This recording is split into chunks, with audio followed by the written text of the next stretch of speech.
গীতায় স্বয়ং ভগবান বলছেন লিখে নাও, হৃদয়ে এই 4টি বাক্য লিখে নাও, উপদেশ নিয়ে যাও। গোবিন্দ স্বয়ং বলছেন, আনন্দ ঘন রসমূর্তি রসব্রহ্ম সচ্চিদানন্দ ভগবান বললেন শান্তির উপায় মাত্র 4টি। আশা করছি ধ্যান দিয়ে শুনবেন এবং এখান থেকেই আপনি সমাধান নিয়ে যাবেন গৃহে।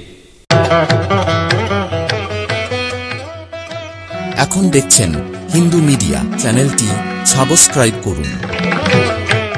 শুদ্ধ ভক্তজন, মহতজন, বৈষ্ণবজন, সুধীজন, শ্রদ্ধাশীলা দেবীমূর্তি, কল্যাণিয়া মাতৃগণ, সমাগত সকল ভক্তচরণে দিন অতি দিনের সশ্রদ্ধ দণ্ডবৎ প্রণতি।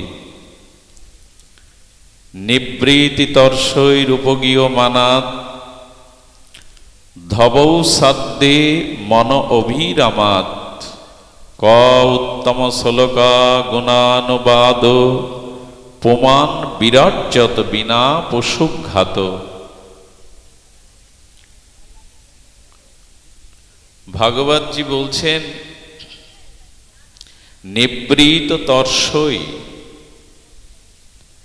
যারা এই মরজগতের সমস্ত বৃত্তি প্রবৃত্তি কামনা বাসনা শূন্য হয়ে নিবৃতি স্তরে চলে গেছেন, এই জন্ম মৃত্যুর ঊর্ধ্বে যাদের গতাগতি, সেই নিবৃতি তর্ষৈ মুক্ত পুরুষগণেরও হরিকথা বড় আস্বাদ্য।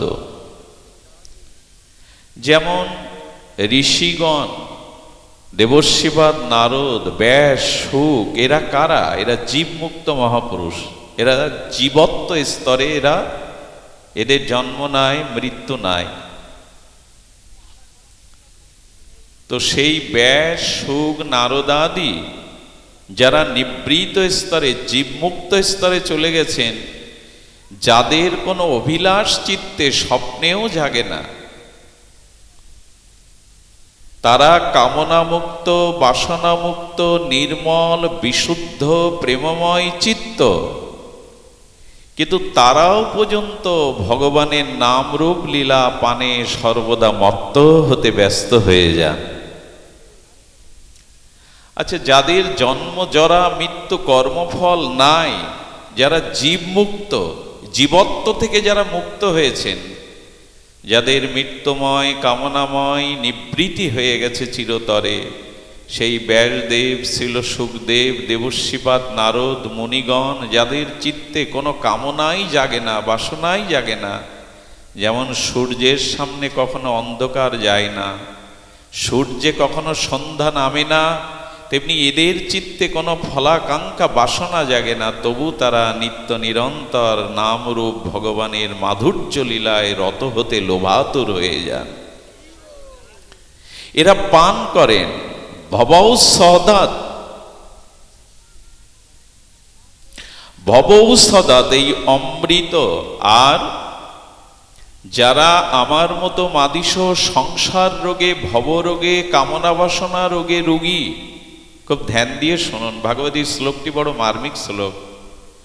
যারা আমার মতো মাদিস কর্মফল জনিত, প্রারব্ধ জনিত কামনা বাসনা শক্ত জীব, এদের এই কামনা বাসনা ভবব্যাধির মহা ঔষধি হল শ্রী ভগবানের কথা, সাধুমুখে শ্রবণ কীর্তন। বলেছেন সংসার রোগের ঔষধ, মহৌষধ। এই জন্য সংসার বাসনা, দেহাবেশ, কাম কামনার আবেশের একমাত্র ঔষধ হলো হরি কথা, ভগবানের অসমধ্য মাধুর্যময় নাম রূপ লীলা কথা। এটি ঔষধ। আর বলছেন মুমুক্ষগণও পান করছেন, সেই মুক্তিকামী, মোক্ষকামী মুমুক্ষ আচার্যরাও পর্যন্ত এই হরিকথা রসে পানে মর্ত। শুধু কি তাই, মন অভিরমাৎ। আচ্ছা, মুক্ত পুরুষ, জীবমুক্ত পুরুষ, মহাপুরুষ, তাদের হরিকথাতে রুচি হয়, কিন্তু আমার মতো বিষয়ী লোকের কেন হয়? আমার মতো যারা সংসারে কামনা বাসনায় আসক্ত চিত্ত, সন্নিগ্ধ চিত্ত, সংশয় যাদের মন, যারা ভোগ বাসনায় দিন রাত নিমজ্জিত, তারা এত হরিকথা আসে কেন? বিষয়ী মানুষও কেন হরিকথা? সে জীবমুক্ত মহাপুরুষ মৃত্যুঞ্জয়ী পুরুষগণের হরিকথা ভালো লাগতে পারে, আমার মতো বিষয়ী মানুষ কেন এত ছোটে ভগবত কথায়? বলে কেন ছোটে জানো? বিষয়ী মানুষও ভাগবতে ছুটে আসে হৃদয়ে একটু আনন্দ পাবে বলে, হৃদয়ে একটু শান্তি পাবে বলে। কে না চায় হৃদয়ে শান্তি? কে না চায় হৃদয়ে আনন্দ? তো মুক্তকামী জীবমুক্ত মহাপুরুষ মৃত্যুঞ্জয়ী মনি ঋষি ব্যাস সুখের কথা বাদ দিন, আমার মতো ঘোর সংসারী সন্তপ্ত হৃদয় চিত্ত বিষয়ী লোক হরিকথাতে ছুটে আসে হৃদয়ে শান্তি পাবো বলে, একটু হৃদয়ে শান্তি আসবে বলে। এটা আনন্দদায়ক। হরিকথা হলো উচ্ছ্বসিত আনন্দের তরঙ্গ। যদি কেউ এখানে মন প্রাণ বসাতে পারে তবে উচ্ছ্বসিত তরঙ্গী। মোবাইলটা একটু নিচু করে দাও। এটি পরম আনন্দ স্বরূপ হয়ে ওঠে। মন অভিরমাত শব্দ দিয়েছেন, মন অভিরমাত, মন রমণ করে, মন আনন্দিত হয়, পুলকিত হয়, উচ্ছ্বসিত হয়। এই জন্য বিষয়ী লোকও ভিড় ঠেলে হরিবাসরে আসে। আসলে ভগবত কথা যেন সকলের জন্য বিধি ব্যবস্থা। সে মুক্ত পুরুষ, জীবমুক্ত মহাপুরুষ, এমনকি বিষয়ী লোকেরও। যারা বিষয়ী তাদেরও আনন্দদায়ক। আবার যখন এই হরিকথা ভাগবত কথা অমৃত অর্থাৎ ক উত্তম শ্লোকা গুণানুবাদ, উত্তম শ্লোক মানে ভগবান, তার গুণানুবাদ নামরূপ লীলা যখন প্রমাণ বিরাজ্জাত বিনা পশুঘাত। আচ্ছা, হরিকথা ভালো লাগে না কার? বিষয়ী এখানে এলে চিত্তে আনন্দ পায়, সুখ পায়। জীবমুক্ত মহাপুরুষগণ ভাগবত আচমন করে পরমানন্দ সাগরে ডুবে যান। ব্যাস সুখ নারদাদি তারাও হরিকথা আচমন করছেন সর্বদা। কিন্তু হরিকথা ভালো লাগে না কার? কে সে? এখানে বলেছেন, আহা বিরাট যত ক উত্তম শ্লোকা গুণানুবাদ পুমান বিরাজ্যত বিনা পশুঘাত। বলে একমাত্র হরিকথা তাদের রুচি হয় না যারা পশুঘাতী, অর্থাৎ যারা পশু হত্যা করে তাদের মাংস দিয়ে তারা ক্ষুধা নিবৃত্তি করে, আহার করে। এই পশুঘাত অর্থাৎ ব্যাধেরই একমাত্র হরিকথা ভালো লাগে না। আসলে অর্থটা তা নয়। যিনি ব্যাধ পশু শিকার করে জীবিকা নির্বাহ করেন ওটা তার ধর্ম। মাংস বিক্রি করে যিনি সংসার প্রতিপালন করেন, পিতামাতার সেবা করেন, ওটা তার ধর্ম। ব্যাধের ধর্ম পশু হত্যা করে, পশুবধ করে সংসার চালানো। ওটাই বনে যারা থাকে, পরম্পরা যারা থাকে, তাকে পশুঘাত বলা হলো। তার হরিকথা ভালো লাগে না, সে তো ধর্ম করছে, স্বধর্ম কর্তব্য করছে। বলো পশুঘাত তারা নয়। এটা ব্যাধের কথা বলা হচ্ছে, কিন্তু তারা ব্যাধ নয়। ব্যাধকে সেই শ্লোকে বলেছে পশুঘাত হলো প্রকৃত তাদেরই হরিকথা ভালো লাগে না। পশুঘাত কারা? না এই জগতে বিবেক পেয়ে, বিচার পেয়ে, হরিনাম পেয়ে, ধাম পেয়ে, তুলসী তত্ত্ব পেয়ে, ভগবানের নাম রূপ লীলা পেয়ে, মহৎ অনুগ্রহ সাধুগুরু বৈষ্ণবের কৃপা পেয়ে, গীতা ভাগবত পেয়ে, গঙ্গা তুলসী পেয়েও, হরিনামামৃত পেয়েও, প্রসাদমৃত পেয়েও যাদের ভগবত কথাতে রুচি হয় না, যারা বিষয় রসে নিমগ্ন, এরাই প্রকৃত পশুঘাতী। পশুঘাত মানে ব্যাধ নয়। যাদের এতে রুচি হয় না তারাই পশুঘাতী। এখন হরিকথাতে রুচি না এলে সমস্ত পূর্ণ কর্মাদি যাগ যজ্ঞাদি বৃথা। একথা আমরা পূর্বে বহুবার শুনিয়েছি। কোটি জন্ম পূর্ণ করুন, যাগ যজ্ঞ করুন, দান ধ্যান তীর্থযাত্রা করুন, কিন্তু সেগুলি ততদিনই বৃথা, সফলতা হবে না যতদিন সাধু সঙ্গে হরিকথাতে রুচি না হবে। ভগবান কপিল দেব তার বৈরাগ্যের পূর্ণ সূচনা হয়েছে, তিনি সন্ন্যাস নেবেন, কিন্তু বৃদ্ধা মা সংসারে। মা বলছেন, পুত্র তুমি ভগবান রূপে এসেছো আমার কাছে। কপিল দেব ভগবান, সাংখ্য দর্শনের তিনি জ্ঞাতা, উদ্গাতা, প্রবক্তা। বৃদ্ধ মা বলছেন, না আছে যজ্ঞ করার সামর্থ্য, না আছে তীর্থযাত্রার মতো শারীরিক সক্ষমতা, না আছে জপ তপ ধ্যান, কিছুই পারবো না। ভগবান রূপে যখন পুত্র রূপে স্বয়ং ভগবান তুমি অবতীর্ণ হয়েছে, তখন আমার মুক্তির পথের কথা বলো। আমার কি করে মুক্তি হবে এই জন্ম মৃত্যু জরাব্যাধি থেকে? আমি কি করে গোবিন্দ চরণ পাবো, আমাকে বলো। পুত্ররূপী ভগবান কপিল দেব সেই বিখ্যাত শ্লোক বলেছিলেন, মা তুমি জপ ধ্যান যজ্ঞ তীর্থ পর্যটন তপস্যা করতে পারবে না, কিন্তু তোমার মুক্তি, তোমার ভগবৎ প্রাপ্তির একটি মাত্র উপায়, যে শ্লোকটি আপনারা প্রায় ঠোঁটস্থ আপনাদের, শতাং প্রসঙ্গ নাম বীর্য মামসং বিদো ভবন্তিরিৎকর্ণ রসায়না কথা তজ্জ সনাত দর্শ অপবর্গ বদ্মানি শ্রদ্ধারতি ক্রমমিষ্যতি। মা শোনো আমার কথা, এই জগতে মুক্তি ভক্তি নিজের চির আত্মকল্যাণ করতে গেলে কেবল দুটি জিনিস যা তোমার পক্ষে সম্ভব, সেটা তুমি সাধু সঙ্গে গিয়ে সাধু মুখে ভগবানের প্রসঙ্গ শ্রবণ করো। মা যাগ যজ্ঞ তীর্থ পর্যটন এটি তোমার পক্ষে সম্ভব নয়, কষ্টসাধ্য ক্লেশকর। শতাং প্রসঙ্গ নাম, দেখুন এখানে একটি সিদ্ধান্ত এসছে, স্বয়ং ভগবান এই সিদ্ধান্ত জানাচ্ছেন ভাগবতের মাতাকে, মাতা দেবাহুতিকে। প্রথম শব্দটি এসেছে এই শ্লোকের শতাং। মা যদি প্রেম ভক্তি লাভ করতে চাও তাহলে সাধু সঙ্গ করো। শতাং, আগে সাধুর কথা এসেছে।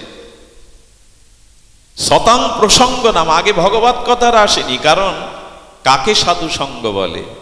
যেখানে ভগবানের নাম রূপ লীলা কথা, সেটাই সাধু সঙ্গ। বহুজন মিলিত হলে তাকে সাধু সঙ্গ বলে না, বহুজন একত্রিত হলেও তাকে সাধু সঙ্গ বলে না। বললেন যেখানে সাধুগণ মিলিত হয়ে ভগবানের নাম রূপ লীলা কথা গুণমহিমায় ভাসমান হয়ে যান, তাকেই বলে সাধু সঙ্গ। আর কৃষ্ণ ভক্তির জন্মমূল হয় সাধু সঙ্গ। কৃষ্ণ ভক্তির জন্মমূল মানে মূল কারণই হলো সাধু সঙ্গ। এই মাকে বললেন, মা প্রেম ভক্তি ক্রমের দ্বারা তুমি প্রাপ্ত হবে, যাও শতাং প্রসঙ্গ নাম। আমার এই সিদ্ধান্ত, তুমি সাধু সঙ্গে যাও, হরিকথা শ্রবণ করো। দেখুন একটা কথা আপনাদের বলি, কোন বৃক্ষ শাখা পোশাখা পত্র ফুলে পল্লবে বা আনন্দময় বাতাবরণে বাঁচতে পারে না যদি মূল শিকড় মাটির সাথে যুক্ত না থাকে। সমস্ত বৃক্ষ বেঁচে আছে, সমস্ত বৃক্ষ ফলে ফুলে পল্লবিত হয়ে আছে, সমস্ত বৃক্ষ পত্র পুষ্প পল্লবিত হয়ে আনন্দ দান করছেন, ছায়া দান করছেন, তার মূল কারণ মূল শিকড়ের সাথে মাটির সংযুক্ত। মাটি থেকে মূল শিকড় আলাদা করে দিন। ছায়া ফুল ফল বা নিজের অস্তিত্ব কি বৃক্ষ বাঁচিয়ে রাখতে পারবে? একটু কথা বলুন, পারবে? সমস্ত বৃক্ষরাজিগুলো বেঁচে আছে, সমস্ত বৃক্ষরাজিগুলো তাদের অস্তিত্ব নিয়ে বেঁচে আছে, তার মূল কারণ হলো মূল মাটির সাথে তার শিকড়ের সংযুক্ততা আছে। তেমন শাস্ত্রে বলছেন, যদি সুখ পেতে চাও, আনন্দ পেতে চাও, জীবনকে পরিপূর্ণতা পেতে চাও, তাহলে ভগবত ভজনের সাথে যুক্ত হয়ে যাও। মূল কথাই হলো ভজনের সাথে যুক্ত হয়ে যাও। বৃক্ষের মূল শিকড় মৃত্তিকার সাথে যুক্ত না হলে বৃক্ষ মৃত, বৃক্ষের অস্তিত্ব বিলীন হয়ে যাবে। পত্র পুষ্প ফল শাখা পোশাকা পত্রর অস্তিত্ব থাকবে না। বৃক্ষ বেঁচে থাকার মূল কারণ হলো তার মূল শিকড়টি মাটির সাথে যুক্ত। তেমনি জীবনে আনন্দ, প্রেম, জীবন সফলতা, আত্মকল্যাণ এগুলির মূল কারণ কেউ যদি ভজনের সাথে যুক্ত থাকে। আর সেই যুক্তটা কেমন? তেষাং সতত যুক্ত নাম, সর্বদা ভগবানের ভজনের সাথে যিনি, এই জন্য তো মহাপ্রভু বললেন খাইতে শুইতে উঠিতে বসিতে সর্বদা ভগবানের নাম, ভগবানের চিন্তন, ভগবানের লীলা এই ভাবনার সাথে যুক্ত থাকো। এটা হয়নি আমাদের জীবনে, অনেকের হয়েছে, আমার তো হয়নি। তাই বলছি এটা দরকার। মূল শিকড়ের সাথে বৃক্ষের যুক্ত থাকতে হবে মাটির সাথে। এটি ছাড়া সম্ভব নয়। দেখবেন ৫-৬ তলা ছাদের উপরেও বৃক্ষ রাজি আছে, ফলমান বৃক্ষ ফল দিচ্ছে, কারণ মূল কারণ ওইখানে কোনো না কোনো মাটি তত্ত্বের সাথে শিকড় যুক্ত। আজকাল ছাদে বাগান তৈরি করে মানুষ, ফল ফুলের গাছও ফলায়, দেখতেও ভালো লাগে। কিন্তু কেন হলো কোনো না কোনো মাটির সাথে তার শিকড় যুক্ত আছে, এই জন্য সে ফল ফুল ছাদেও দিতে পারছে। এটুকু তো বুঝি, যুক্ত থাকতে হবে। তেমন এটুকু বুঝতে হবে, জীবন আনন্দময় করতে গেলে, সফল করতে গেলে, নিজের আত্মকল্যাণ করতে গেলে আমাদের প্রয়োজন ভজনের সাথে যুক্ত থাকা। বাবা এই বেটা কি জোগাড় করেছে দেখো, কোথার থেকে কারা আসছে, ভাঙা থেকে, ফরিদপুর থেকে, এদের বসার ব্যবস্থা করো যে কোনো জায়গায়। জয় রাধে। ওর মন বড় কিন্তু জায়গা ছোট, বসতে যেতে মন অনেক বড়, জায়গা অনেক ছোট, একটু ব্যবস্থা করে দাও যারা আসছে। তো পরমাত্মার সাথে যদি যুক্ত না হয় তবে আমাদের জীবন আনন্দময় সার্থকময় হতে পারবে না, আত্মকল্যাণ হওয়া সম্ভব কখনোই নয়। দেখুন এই প্রসঙ্গে একটি কথা আপনাদের জানিয়ে রাখি, জীবনে অর্থ থাকবে, সামর্থ্য থাকবে, পদ প্রতিষ্ঠা থাকবে, জীবনে বহুবিধ পাণ্ডিত্য থাকবে, কিন্তু সাধু সঙ্গে ভগবত ভজনে রতি না হলে শান্তি কারো ধরা দেবে না, কোনোদিনই দেবে না। বাহ্যিক সমস্ত আয়োজন যদিও থাকে, ধন বিদ্যা রূপ যৌবন প্রতিবৃত্তি মান সম্মান এগুলি থাকতেও কখনো জীবন সুখময় আনন্দময় হতে পারে না যদি সৎসঙ্গে ভগবৎ সঙ্গে ভজনে যদি যুক্ত না হই। নাম সংকীর্তন সর্ব আনন্দ স্বরূপ। এই দেখুন মহাজন কি বলছেন, আচার্যপাদ কি বলছেন, তত্ত্ববস্তু কৃষ্ণ, কৃষ্ণ ভক্তি প্রেমরূপ, নাম ও সংকীর্তন সর্বদা আনন্দ স্বরূপ। আনন্দের স্বরূপ কোথায়, আনন্দের খনি কোথায়? সেটি হলো ভগবৎ ভজনে। ভগবৎ ভজনেই হলো। দেখুন একটি কথা বলে রাখি, আপনাদের চাক্ষুষ চোখের সামনে একটা দৃশ্য তুলে ধরি, দৃশ্যর দিকে ধ্যান দিন। যদিও আমার কাছে ফিল্মের ক্যামেরা নেই, সাদা পর্দা নেই, তবু মনের পর্দায় আপনারা দৃশ্যটি দেখুন। পৃথিবীতে বহু ধনী দেখেছেন, গণ্যমান্য প্রসন্ন ব্যক্তি দেখেছেন, তাদের সমাজে যশ খ্যাতি অর্থের অভাব নাই, আর তারা অট্টালিকা সমগৃহে থাকে, সুন্দরী স্ত্রী রমণীয় আছে, অর্থবিত্ত মান সম্মান পদ প্রতিষ্ঠা তাদের কোনো অভাব নেই। কিন্তু দেখবেন সেই গৃহের মধ্যে নরকের মতো দাও দাও করে দাবাগ্নি জ্বলছে, তাদের মনে শান্তি নেই। অথচ গৃহ নেই, স্ত্রী নেই, সম্পদ নেই, পরের সাজে কি মুখে আহার দেবে তাও নেই, গাছতলায় ছেঁড়া জামা পরে পড়ে আছে, কিন্তু তাদের হৃদয়ে আনন্দটা ছাপিয়ে তাদের পারিপার্শ্ব আনন্দটা বিতরণ করছে। রাস্তায় আছে, বৃক্ষতলায় আছে, কিন্তু আনন্দের উচ্ছ্বসিত তরঙ্গে ওই পরিবেশটা আনন্দময় করে রেখেছে। এ কথাই কি প্রমাণ হয় ভজনে ছাড়া অর্থবিত্তে শান্তি পাওয়া যাবে? যারা ধামে বসে আছেন আর যারা বৃক্ষতলে বসে ভগবানের ভজন করছেন নিত্য নিরন্তর, তাদের কাছে তো এই সুখের সম্ভার কিছু নেই, কিন্তু তারা পরমানন্দের তাদের আকাশ বাতাসকে, যে স্থানে তারা থাকে সেই পরিবেশকে আনন্দময়। যদি কখনো বিনোদ বাবার আশ্রম বর্ষনাতে যান, দেখবেন আপনি অন্য জগতে চলে গেছেন, আনন্দ আপনাকে বরণ করে নেবে।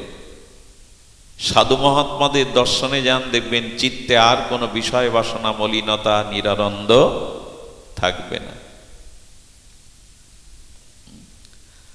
এই ধাম আজি সেই ধাম হলো। এই যে সাধুগণ আসে হরিকথা বলে, এই ধাম আজি আনন্দ আজ ধরে না রে।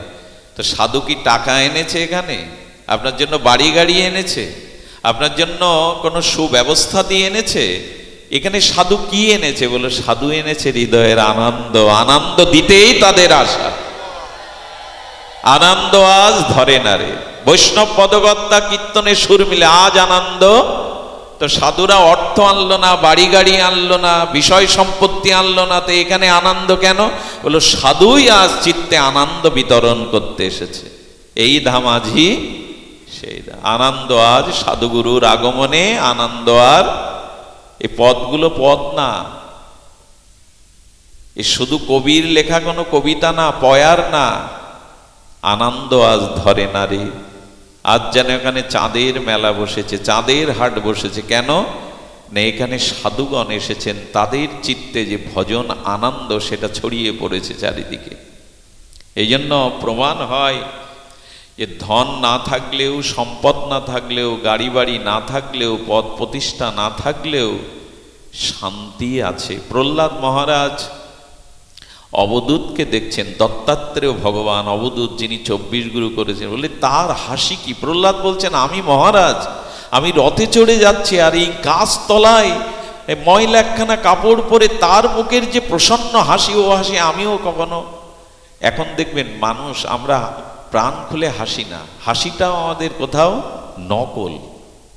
প্রাণ খুলে যে হাসি, শিশু যেমন খিলখিল করে প্রাণ খুলে হাসে, মানুষ এখন সরলতা কমে গেছে, তো মানুষের চিত্তে শান্তি নাই, তো এই জন্য হাসতেও মানুষ কোথায় ভুলে গেছে। তো দত্তাত্রেয় অবধূতের হাসি দেখে প্রহ্লাদ বলছেন আমি রথে, আপনি মাটিতে, আমি মহারাজের মুকুট পরে আছি প্রহ্লাদ মহারাজ, আর আপনি ধুলাই শায়িত, কিন্তু আপনার বদন হতে হাসির প্রফুল্লতা, উজ্জ্বলতা যেভাবে প্রকাশ হচ্ছে, আমি রাজা হয়েও সেই আনন্দের হাসি হাসতে পারিনি। কারণ কি? কারণ একটি, সেই হৃদয় মাঝে সর্বদা ভগবানের ভাব অনুভূতির তরঙ্গ খেলছে তার হৃদয়ে, সেই তরঙ্গেরই বহিঃপ্রকাশ হাসি। এই জন্য আনন্দ একমাত্র সৎসঙ্গেই আছে, আনন্দ একমাত্রই ভগবৎ ভক্তিতে আছে, আনন্দ একমাত্রই ভগবৎ প্রীতিতে আছে। আমি গতদিন বলেছিলাম বিষয় আনন্দ আনন্দ নয়। বিষয় আনন্দ আনন্দের মতো স্বরূপ ধরে দুঃখ দেওয়ার জন্য আসে। আর এই আনন্দ, এই দুঃখ ঘুচবে না, মৃত্যুর পরেও আমাদের সূক্ষ্ম দেহ দুঃখ পেতে হয়। যাদের আত্মাগুলো ভজন না করে চলে যায় না, যাদের আত্মাগুলো অশান্ত থাকে না, কখনো গৌর গোবিন্দের গুণকথা প্রেম ভক্তি যাদের নাই, তারা মৃত্যুর পরেও সূক্ষ্ম দেহ দুঃখ ভোগ করতে থাকে, অতৃপ্ত আত্মা তাদের কষ্ট পেতে থাকে। দেখুন, ভজন না করার পরিণাম দেহ চলে গেল, প্রপঞ্চে মিশে গেল, কিন্তু যখন সূক্ষ্ম দেহ থাকলো, ওই আত্মা যারা ভজন করেনি, যারা নিজের আত্মকল্যাণ করেনি, সূক্ষ্ম দেহে অতৃপ্ত আত্মা তারা যন্ত্রণায় কাতর হয়ে ঘুরে বেড়ায়। তার মানে মৃত্যুর পরেও শান্তি নেই যদি ভগবৎ ভজন না করি। দেহ তো তিনটে, স্থূল দেহ, সূক্ষ্ম দেহ, কারণ দেহ। তা যতদিন ভজন না হচ্ছে, নিজের আত্মকল্যাণ না হচ্ছে, ততদিন মারা যাওয়ার পরেও ওই সূক্ষ্ম শরীরেও আমাদের যন্ত্রণা পেতে হচ্ছে। এই জন্য ভজন আমাদের একমাত্র উচিত। আচ্ছা দেখুন, গীতাতে ভগবান এই শান্তি প্রাপ্তির একটা অপূর্ব লক্ষণ বলেছেন। দেখুন, শান্তি প্রাপ্তির উপায় চারটি। কটা? শান্তি প্রাপ্তির উপায় একটু ধ্যান দিয়ে শুনতে হবে, যদি অধিক রাত্র হয়ে গেছে তবু মন দিয়ে শুনুন। গীতায় স্বয়ং ভগবান বলছেন, লিখে নাও হৃদয়ে, এই চারটি বাক্য লিখে নাও, উপদেশ নিয়ে যাও। গোবিন্দ স্বয়ং বলছেন, আনন্দ ঘন রসমূর্তি রসব্রহ্ম সচ্চিদানন্দ ভগবান বললেন, শান্তির উপায় মাত্র চারটি। আশা করছি ধ্যান দিয়ে শুনবেন এবং এখান থেকেই আপনি সমাধান নিয়ে যাবেন গৃহে। সেই চারটির প্রথমটা হচ্ছে বিহায় কামায়া। বিহায় কামায়া অর্থাৎ হৃদয়ে যতদিন তোমার জাগতিক কামনা আছে ততদিন তুমি শান্তি পেতে, এইখানেই তো আমরা ধরা পড়ে যাব, এইখানেই আমরা পথ খুঁজে পাব না। বিহায় কাময়া, যতদিন তোমার চিত্তে কামনা আছে, আর এই কামনা মানে কাম, কাম মানে শস্ক বাসনা, শস্ক মানে ভোগের বাসনা। এই জাগতিক শব্দ স্পর্শ রূপরস গন্ধ তীব্র যে ভোগের বাসনা, এই কামনা যতদিন তোমার চিত্তে আছে ততদিন তুমি শান্তি পাবে না। তাই ধীরে ধীরে অনুশীলনের দ্বারা, বিবেকের দ্বারা, বিচারের দ্বারা, সাধু উপদেশের দ্বারা, শাস্ত্রের মর্মাত্ম বাণীর দ্বারা ধীরে ধীরে কামনাকে কমিয়ে দাও। কামনার সংখ্যাটা জাগতিক কামনা, ভজন কামনা নয়, জাগতিক প্রপঞ্চময় এই শব্দ স্পর্শ রূপরস গন্ধ ভোগ কামনা কমিয়ে নাও। দেখুন, একটা কথা বলি, যতদিন জাগতিক ভোগ কামনা আছে ততদিন আপনি শান্তি পেতে পারেন না। পূর্বেও বহুবার বলেছি, বিষাক্ত কণ্টক যদি দেহে বিদীর্ণ হয় পুরো শরীরটাই জড়ো জড়ো ব্যথাগ্রস্ত হয়। একটা কাঁটা ফুললে যদি বিষাক্ত কাঁটা পুরো শরীরটাই জড়ো জড়ো অবস্থা হয়, তা যার অন্তরে জগতের অসংখ্য কামনার কাঁটা বিঁধে আছে সে শান্তি পাবে কি করে? শান্তি পেতে পারে না। তাই ধীরে ধীরে এই শাস্ত্র বাক্য কেন, এই সাধুসঙ্গ কেন? সেটি হলো এই দুর্বাসনা, এই দুর্জয় ব্যাধি কাম বা কামনাকে জয় করা। কামনা থাকলে কি হয় দেখুন, তুলসীদাস গোস্বামী রামায়ণে বলছেন, আচ্ছা ভগবানের পিতা হওয়া কি সাধারণ বিষয়? দশরথ, নন্দ বাবা, বসুদেবেরা কারা? শুদ্ধ সত্য হৃদয় না হলে ভগবানের পিতামাতা হওয়া যায় না। শুদ্ধ সত্য মানে যাদের চিত্তে এ জগতিক কোনো আবেশ নাই। বিশুদ্ধ সত্যের অধিকারী বাসুদেব, বিশুদ্ধ সত্যের অধিকারী দশরথ। আর দশরথ এত বড় চক্রবর্তী সম্রাট ছিলেন, ধ্যান দিয়ে শুনুন, এত বড় চক্রবর্তী সম্রাট ছিলেন, সুর নৃপতি তার সামনে মাথা নত করে আজ্ঞা প্রার্থনা করতেন। সুর মানে দেবরাজ ইন্দ্র। দশরথের এমন বীরত্ব ছিল চক্রবর্তী সম্রাট যে দেবরাজ ইন্দ্রও তার দুয়ারে এসে অনুমতি প্রার্থনা করত নতজানু হয়ে। আর পৃথিবীর যত রাজেন্দ্রবর্গ ছিল চক্রবর্তী সম্রাট দশরথের সামনে তারা আজ্ঞা নেওয়ার জন্য অবদত মস্তকে হাত জোর করে দাঁড়াতো। এত প্রভাবশালী, যাকে আশ্রয় করে, বিশুদ্ধ সত্য আশ্রয় করে স্বয়ং মর্যাদা পুরুষোত্তম রামচন্দ্র পুত্ররূপে এসেছেন, তিনি সাধারণ? ধ্যান দিয়ে শুনতে বলছি, এর একটি কণাও যেন আপনাদের কর্ণ দিয়ে বাইরে না পড়ে। এত অদ্ভুত কথা তুলসীদাস বলছেন। কিন্তু সেই সুর নৃপতি যার সামনে আজ্ঞা মানত, চক্রবর্তী সম্রাট ভগবানের যিনি পিতা, তিনিও কৈকেয়ীর প্রতি অধিক আসক্ত প্রবণ ছিলেন। কৈকেয়ীর মেধা রূপ এত ছিল যে উনি ওনার প্রতি বেশি আসক্ত ছিলেন। এই জন্য যখন কোপ ঘরে যেতেন, কোপ মানে কৈকেয়ীর মাঝে মাঝে ক্রোধ হতো, আর ক্রোধ হলে মানুষ দেখবেন একটা জায়গায় গিয়ে ঘরে দৌড় দিয়ে দেয়। তো ওই আমার মনে হয় এখনকার দিনে একটু ক্রোধের আলাদা ঘর তৈরি করা দরকার। বেডরুম, অমুক রুম, কি বলে প্রেমানন্দ, ক্রোধের একটা ঘর দরকার, যে ওই যার ক্রোধ হবে না ভেঙে চুরে হাত পা লাফালাফি না করে ওই ঘরে গিয়ে বসো, ক্রোধ ঘর। লাশ কাটা ঘর আছে, এই ঘর সে ঘর, ক্রোধ ঘর। তো কোপ ঘরে কইকেয়ী চলে গিয়ে দরজা বন্ধ করে আর মুখ বন্ধ করত। চিন্তা করতে পারেন, যার সামনে দেবরাজ ইন্দ্র হাত জোর করে দাঁড়ায়, যার সামনে সমস্ত রাজেন্দ্রবর্গ গিয়ে মাথা নত করে আদেশ নেয়, আর চক্রবর্তী সম্রাট যার কাছে স্বয়ং পূর্ণ ব্রহ্ম মর্যাদা পুরুষোত্তম ভগবান পুত্ররূপে আসে, সেই কইকেয়ীর ক্রোধ ভাঙাতে আর মাঝে মাঝে কামে উদ্দীপ্ত হয়ে দশরথ গিয়ে হাত জোড় করতেন।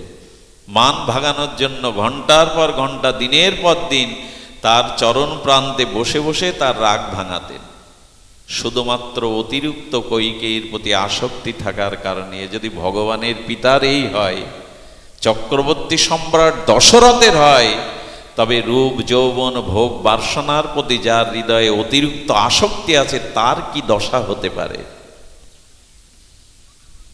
তার কি দশা হতে পারে? কামনা বাড়ান, কামনা জাগান, তবে সে কামনাটা যেন ভক্তির হয়, ভজনের হয়।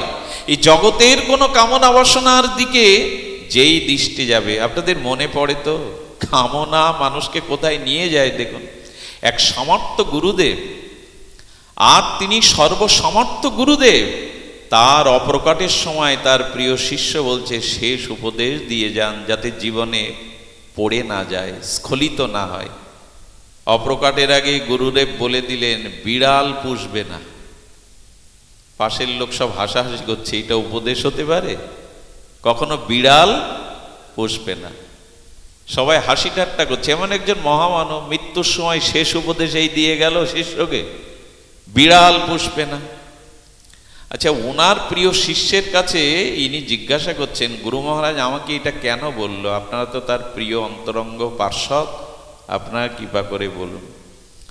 বলেন, তোমার গুরুদেব জীবনে প্রত্যক্ষ করেছিলেন এই ঘটনা, তাই তোমাকে উপদেশ দিয়ে গেল। আপনারাও শুনুন, শুনেছেন বহুবার, তবু নিত্য নূতন নবরসায়ন হবে। এক সাধু না গ্রাম থেকে অনতি দূরে একটা বনের মাঝে কিছুটা কানন বা বাগানের মধ্যে বসে ভজন করতেন। ছোট্ট একটা কুঠি তৈরি করে ওখানে দিনরাত ভজন করতেন, কোলাহল থেকে মুক্ত নির্মল সেই বাগানে। এখন তার শ্রীমুখে হরিনাম হরিকথা শুনতে গ্রামের লোকজনও কিছু কিছু সেখানে উপস্থিত হতো। এখন হঠাৎ করে ওনার একটাই কাপড়, কাপড়গুলো ইঁদুর এসে বনের মধ্যে তো, আর গেছো ইঁদুর এসে ওনার কাপড়গুলো। আচ্ছা, সাধু প্রতিদিন কি করে কাপড় জোগাড় করবেন? আর ছেঁড়া কাপড় বা পরবেন কি করে? পাঠের পরে একদিন গ্রামবাসীদের বলছেন, আচ্ছা আমি কি করি বলো তো, এখানে ইঁদুরের সমস্যা, কাপড় কেটে দিয়ে যায়, প্রতিদিন সাধু মানুষ, আমি কাপড় পাবো কোথায়? আমি একটা অনুরোধ করি, জীবন যদি কোনো সমাধান চান তো বিষয়ী লোকের কাছে পরামর্শ নেবেন না, সাধু সন্তের কাছে পরামর্শ নেবেন, তারাই আপনাকে দিক নির্দেশনাটা যথার্থ দিতে পারে। ওরা বলছে এটা সিম্পল বিষয়, সিম্পল বলা আবার ইংরেজি হয়ে গেল, মূর্খেত্ব বলে এটা সাধারণ বিষয় আপনার জানা নেই। আরে এটা বিড়াল পুষুন, আরে এটা বিড়াল পুষুন, আমরা গ্রাম থেকে একটা বিড়াল এনে দিচ্ছি, বিড়াল পুষলেই মিটে গেল, আর আপনার ইঁদুরের চিন্তা ওই সব সমাধান। বললে তাও তো যুক্তি আছে ভালো, আমি তো আর ইঁদুর দৌড়ে মারতে পারবো না, বিড়াল আনা হলো। বিড়াল ইঁদুর মারে বটে, কিন্তু বিড়ালকে তো খেতে দিতে হয়, ওর জন্য আবার ওর ঘরে তো আর মাছ নেই, সাধুর ঘরে আমিষ নেই, এই গ্রামে দুধ আনতে যায়, এই বাড়ি ওই বাড়ি, বিড়ালের জন্য একটু দুধ দাও, কিছু দাও। একদিন বিষয়ী লোকরাই বলল, মহারাজ ভজন ছেড়ে এভাবে দুধ পাড়ায় পাড়ায় প্রতিদিন দেবেন, একটা কাজ করুন, আমরা একটা গাভী দিচ্ছি, গাভীটা পুষুন।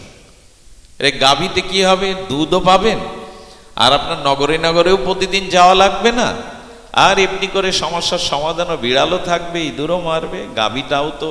হ্যাঁ ঠিকই বলেছেন। আচ্ছা, গাভী পুষলে তো তার থাকার জায়গা, খড়কুটো তার দিতেই হবে, এই আর ভজন সাধন চুলোই উঠল। তা কার কাছে আর চাইবো, তো সামনের জমিটা একটু চাষ করি, ধান লাগাই, তো খড়ও পাবো, ধানও পাবো, চাষি শুরু হয়ে গেল, ঘর বাঁধা শুরু হয়ে গেল, গরুর ঘর বাঁধা শুরু হয়ে গেল। আচ্ছা, গরু পুষতে গেলে ভজন হবে তো, হবে কি? যারা পোষে তারা জানে। গরু পুষতে গেলে বলছেন তোমরা ব্যবস্থা করেছো ভালো, কিন্তু দেখবে কে? আমি একা মানুষ, গরুর পিছনে কত সময় দেব? বলে বাবা তাহলে আর একটা অনুরোধ রাখুন, আমাদের গ্রামে না একটা বিধবা মহিলা আছে, অল্প বয়সে বিধবা হয়েছে, ও একটু আপনার গাভী সেবা করুক, একটু সাধু সেবা করতে পারবে,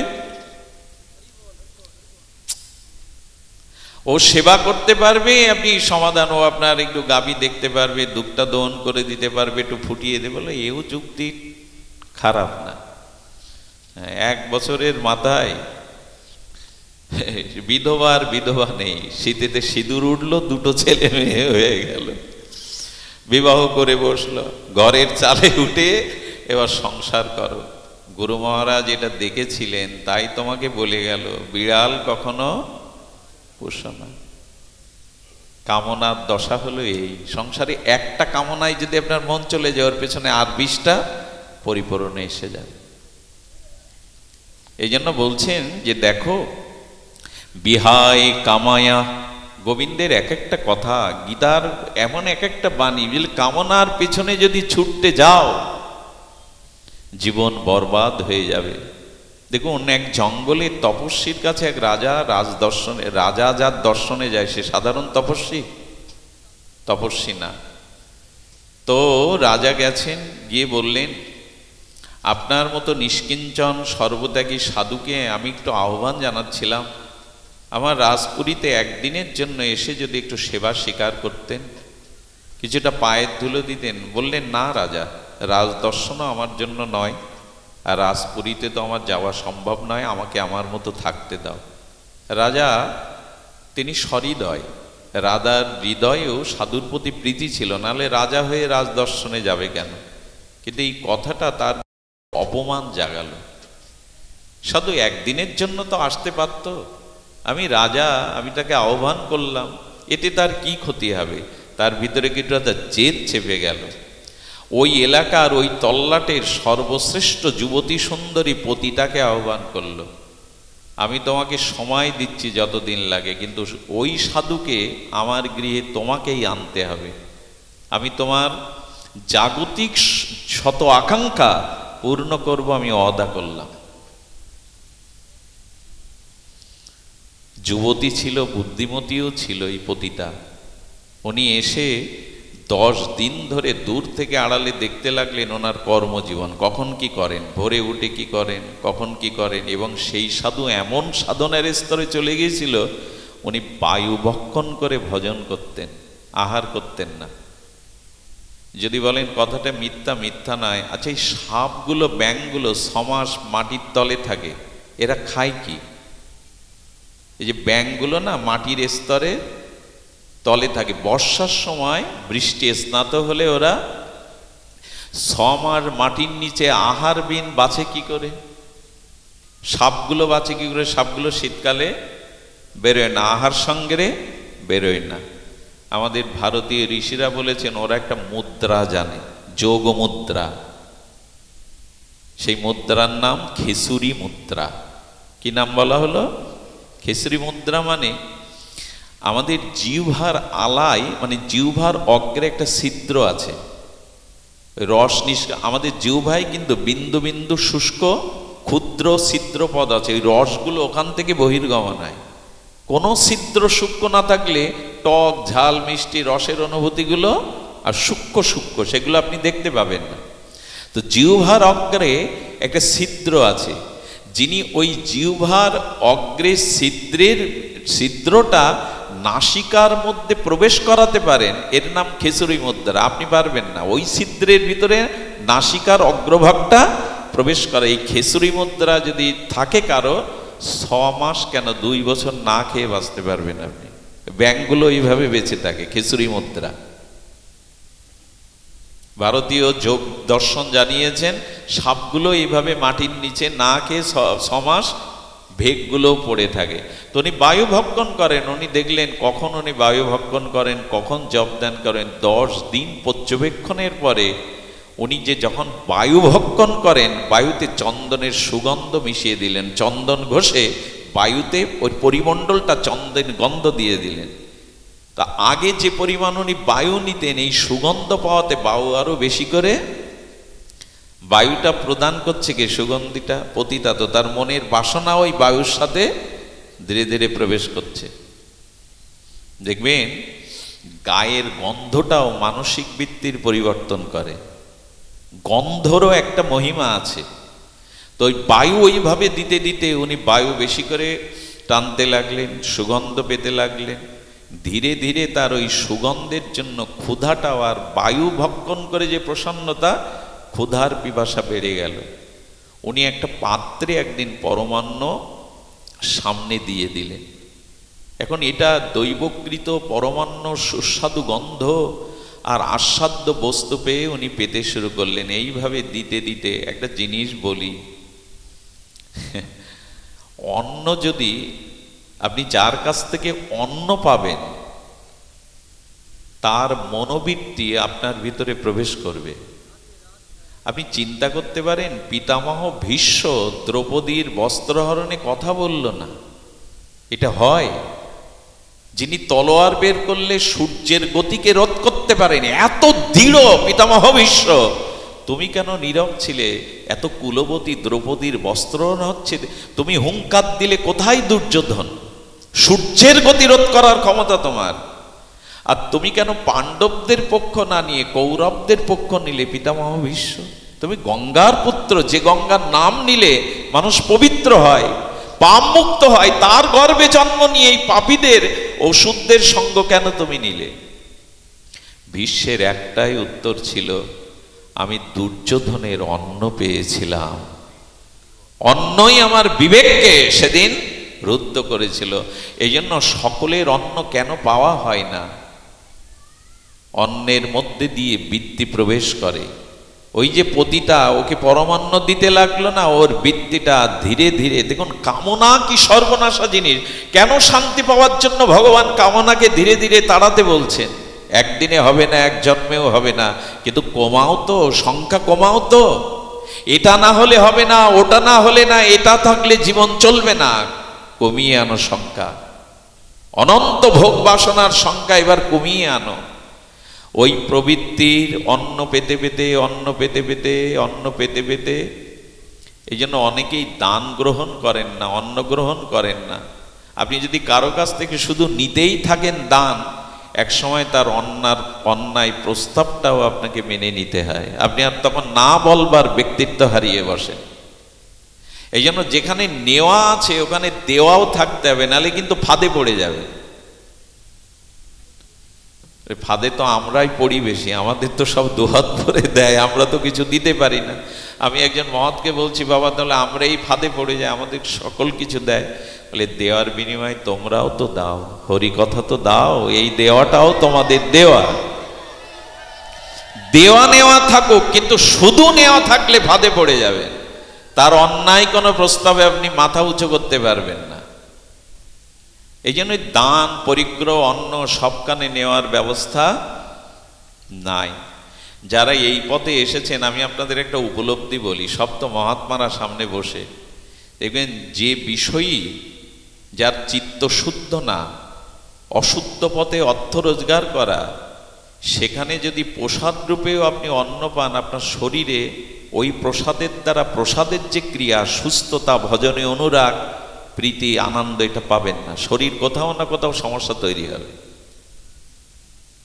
এই জন্য অন্নের মধ্যে যিনি দেন তার বৃত্তি প্রবেশ করে, তার মনোবৃত্তি। অন্য কোনো খাদ্যে কিন্তু তার প্রবেশ করে না, কিন্তু অন্নের মধ্যে দিয়ে তার বৃত্তি প্রবেশ করে। ওই পতিতা তাকে পরমান্ন দিতে দিতে একদিন সামনে এসে হাজির হলো, আর ওই যে অন্ন পেয়েছে তার বাসনা বৃত্তি প্রবেশ করেছে, আর তাকে তাড়াতে পারল না। ধীরে ধীরে তার সাথে বিবাহ করে দুটো সন্তানাদি করে দিব্য সংসার করতে লাগলো। একদিন বলল, সন্তান হয়েছে, ওদের প্রতিপালন করতে হবে, কিছুটা অর্থেরও তো দরকার। তো শুনেছি ওই রাজা বড় সহৃদয় ব্যক্তি, রাজ দরবারে আপনার মতো মহাত্মা গেলে রাজা নিশ্চয়ই একটা ব্যবস্থা করবেন। রাজাকে নিয়ে একটা ছেলে কাঁদে, আর একটা ছেলে, যে রাজার আহ্বান একদিন বৈরাগ্যের কারণে ফিরিয়ে দিয়েছিল, একটা ছেলে কাঁদে আর একটা ছেলে কোলে করে রাজার বাড়িতে উপস্থিত, আজ কাঙাল হয়ে, সেদিন ছিল অতিথি হয়ে, আজ কাঙাল হয়ে। রাজা হেসে উঠে বললেন, মহাত্মা মনে আছে আপনার? 1 বছর আগে আমি আপনাকে আহ্বান করেছিলাম পাতদুলো দেওয়ার জন্য, স্বীকার করেননি। আজ বউ ছেলে মেয়ে নিয়ে আপনি সাহায্যের আবেদনে আমার গৃহে এসেছেন। এই স্খলনের কারণ একমাত্রই কামনা,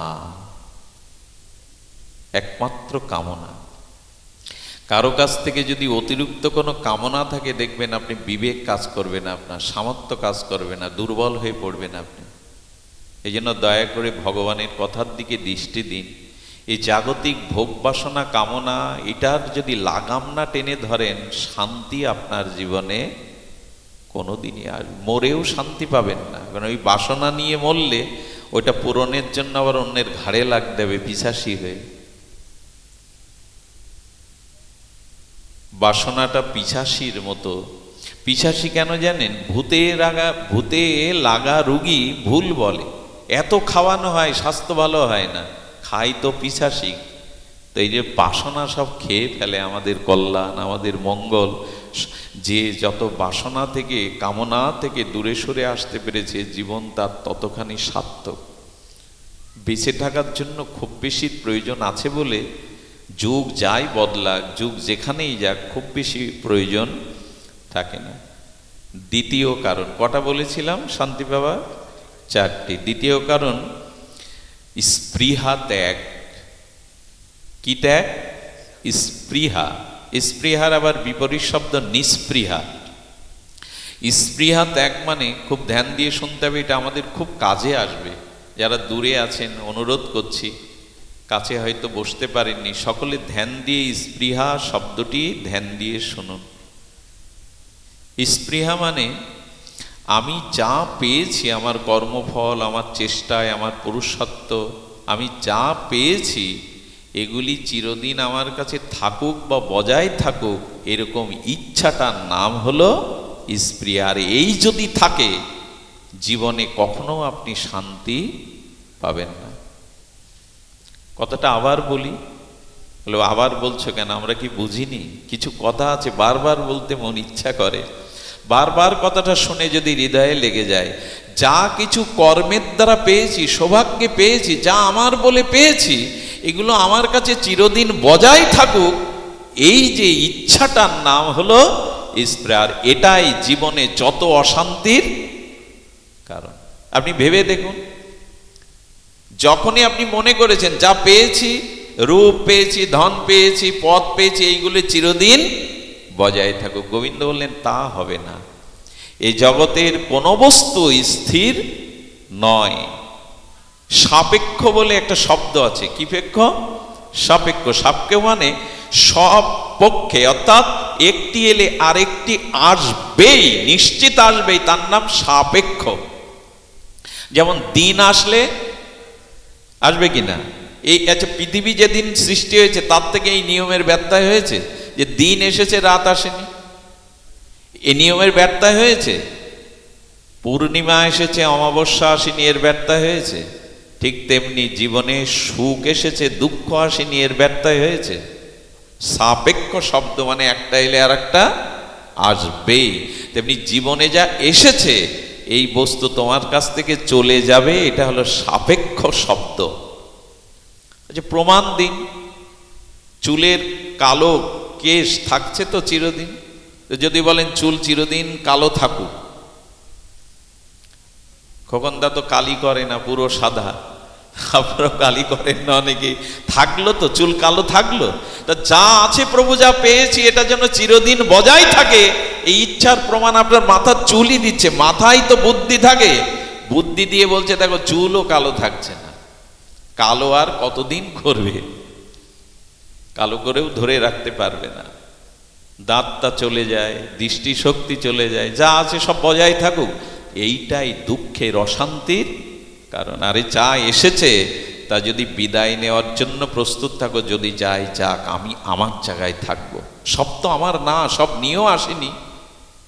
এই স্পৃহা যতদিন আছে সব বজায় থাকুক, যৌবন বজায় থাকুক, পদ বজায় থাকে, চুলই থাকে না, দন্তই থাকে না, নিজের শক্তি যৌবন থাকে না, তো সব বজায় থাকবে কি তোমার? কোনো জিনিস এই জন্য খুব আগড়ে ধরতে নেই যে বজায় থাকুক। রামচন্দ্র এই জন্য যখন বনবাসে যাচ্ছে বললেন এই রাজপুরী ছেড়ে যেতে আমার কষ্ট হচ্ছে না, কারণ ওটা তো আমি আমার ঘর মনে করি না, ওটা ধর্মশালা মনে করি। আমার পূর্বপুরুষ এই ঘরে ছিল, আমি আছি, আমার সন্তান এখানে থাকবে, এটা ধর্মশালা। তো ধর্মশালা ছেড়ে যেতে কষ্টকর। কি ভাবনা ভগবানের! সব আমার বজায় থাকুক, এই চিন্তা কখনো মনে আনবেন না। প্রভু যা দিয়েছ, যদি থাকলে আমার ভক্তি নষ্ট হয়, ভজন নষ্ট হয়, তবে নিয়ে নাও। আর যখন এসছে যেমন, যদি চাইও আমি সমভাবে মেনে নেব। যেমন দিনের পরে রাত এসেছে, মেনে নিয়েছি। বসন্তের পরে শীতের পরে বসন্ত এসেছে, মেনে নিয়েছি কিনা? যেমন এখানে পাঠ শুনতে এসেছি, আবার চলে যাওয়াটাও মেনে নিয়েছি। নাকি মেনে নেবেন না? এসেছে আর যাব না, মেনে নিয়েছি। এই জন্য জগতে যা কিছু যাচ্ছে তাকে যেতে দিন। দেখুন, নিষ্পৃহ কাকে বলে? আমাদের যদুপতি অর্থাৎ ভগবান শ্রীকৃষ্ণ যদুকুল অধিপতি। তা যদুকুলের সংখ্যা কতটা ছিল? যদুরা, যদুবংশের সংখ্যা ছিল 64 কোটি সম্ভবত। তো 64 কোটি যদুবংশ, এটা ঠিক 64 কোটি। আচ্ছা, সেই যদুবংশের রাজপুরী তৈরি করলো গোবিন্দ বিশ্বকর্মাকে দিয়ে। দ্বারকার রাজপুরী এখন ওটা সমুদ্রের তলে, প্রমাণ হয়ে গেছে না, সমুদ্রের তলে দ্বারকা নগরী পাওয়া গেছে। তার মানে তো ছিল 64 কোটি যদুবংশ। শুধু 32,000 শিক্ষক ছিল ওই পরিবারে। ক হাজার? 32,000 শিক্ষক, বৈদিক শিক্ষক। এত বড় বংশকে বলরাম এবং কৃষ্ণ তারা সামনে দেখে তাদের মৃত্যু ধ্বংস দেখছেন। হাতে গোনা কয়েকজন বেঁচে ছিলেন, কৃষ্ণ, বলরাম, উদ্ধব, এরাই। আর 64 কোটি যদুবংশ কৃষ্ণের সামনেই পুত্র পৌত্র স্ত্রী সব ওখানে প্রায় মারা গেল। কৃষ্ণ নির্বিকার হয়ে দাঁড়ালো। তখনই বলেছিল অর্জুন, বলেছিল গীতার বাক্য তোমার মুখেই মানায় ভগবান।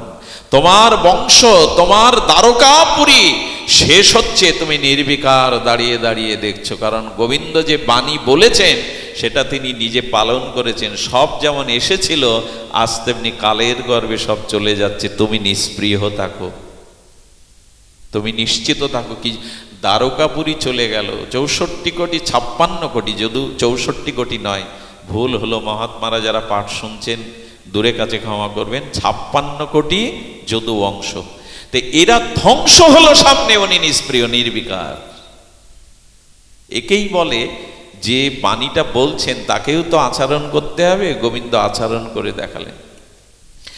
চলে যাওয়াতে যদি হায় হায়, আচ্ছা কেউ মারা গেল, দেখবেন তার শোকে অনেকেই নিজেও অসুস্থ, রোগগ্রস্ত হয়ে হয়। এটা কি বুদ্ধিমত্তার কাজ? যে গেছে তার বিদায়টাকে, বাস্তবতাকে মেনে নিয়ে তুমি অসুস্থ হয়ে পড়লে তুমি ওই পরিবারের অভিশাপ হয়ে দেখা দেবে। এই জন্য জ্ঞান আনো, চেতনা আনো, এনে তুমি সুস্থ থাকো। আমাদের গৌতম বুদ্ধ বলেছিলেন, যারা অপরের ক্ষতি দেখে, বিপদ দেখে ভেঙে পড়ে, শোক দেখে ভেঙে পড়ে, তারা জ্ঞানী নন। বরঞ্চ তারাই জ্ঞানী যারা শোক দেখে শোকে বিমোহিত না হয়ে ওই শোককে জয় করবার মন্ত্র খুঁজে বেড়ান।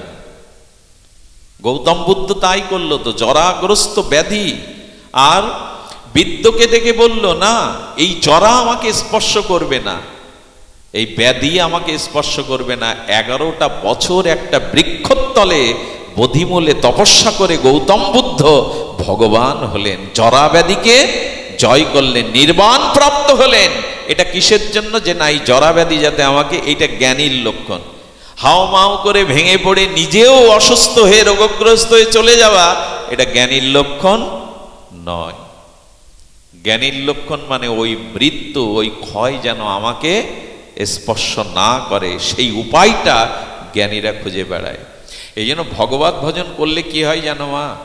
শোকটা আগের মতো অত শোক আর থাকে না, মোহটা আগের মতো আর মোহ, চলে যাওয়াটাকেও সে মেনে নিতে শিখে এসেছিল, যেটা গেছে তার জন্য মাথা খুঁটে লাভ নেই, সেটা আমার নয়, যা আমার নয় তা আমার কাছে থাকেনি। এভাবে যদি ভাবতে পারেন তখনই মনে শান্তি পাবেন, নাহলে আপনি জীবনে শান্তির দেখা পাবেন না। এই স্পৃহা যদি রাখেন যা আছে তা যেন চিরদিন থাকে, এটা থাকলে কিন্তু ধীরে ধীরে শান্তি আপনার জীবন থেকে মিলিয়ে নিন। আমরাও কিন্তু এই রোগের রোগী, এই কারণেই তো আমাদের অশান্তি। তৃতীয়টা হলো নির্মম। তৃতীয়টা হলো নির্মম, মানে মমতা শূন্য হওয়া। অতিরিক্ত মমতা কোনো বিষয়ের প্রতি ভালো নয়। কথাটি কবে আমাদের জীবনে কাজে লাগাবো বলতে পারেন? অতিরিক্ত গাঢ় মমতা। দেখুন, দুটো অক্ষরে আপনি বন্ধনে আবদ্ধ, আর তিনটে অক্ষরে আপনি মুক্ত। স্বামী রামসুখ দাস বলছেন, এই মহারাজ, দুটো অক্ষরে আপনি জন্ম মৃত্যু অভিশাপে বাধা পড়বেন, আর তিনটে অক্ষর হলে, আরেকটি অক্ষর যুক্ত করলে আপনি মুক্ত হয়ে যাবেন। একটি হলো মো আর মো, শব্দটা কি হয়? মম, আমার। এই মো আর মো, মম, এই মোহ যদি কারো প্রতি অতিরিক্ত এসে যায় তবে আপনি বাধা পড়লেন। ওর আগে আর একটা অক্ষর দিয়ে দিন, ন মম, কিছুই আমার নয়, ও আমার চিরদিনের নয়, ন মম, মিটে গেল। বলো, অক্ষর তো মিটে গেল, জীবনে প্রতিপালন অত সহজ নাই। যে বস্তুতে আমার বা মমতা, সেখানেই দুঃখ। আমি প্রমাণ করে দিচ্ছি আপনাদের, যে বস্তুতে মমতা, অতিরিক্ত মমতা, সেখানে আপনাকে দুঃখ দেবেই।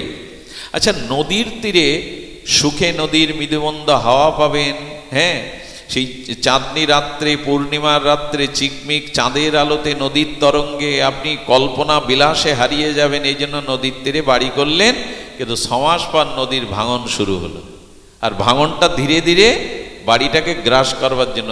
শান্তি পাবেন না চিন্তায় পড়ে যাবেন, রাত দিন আর ঘুম।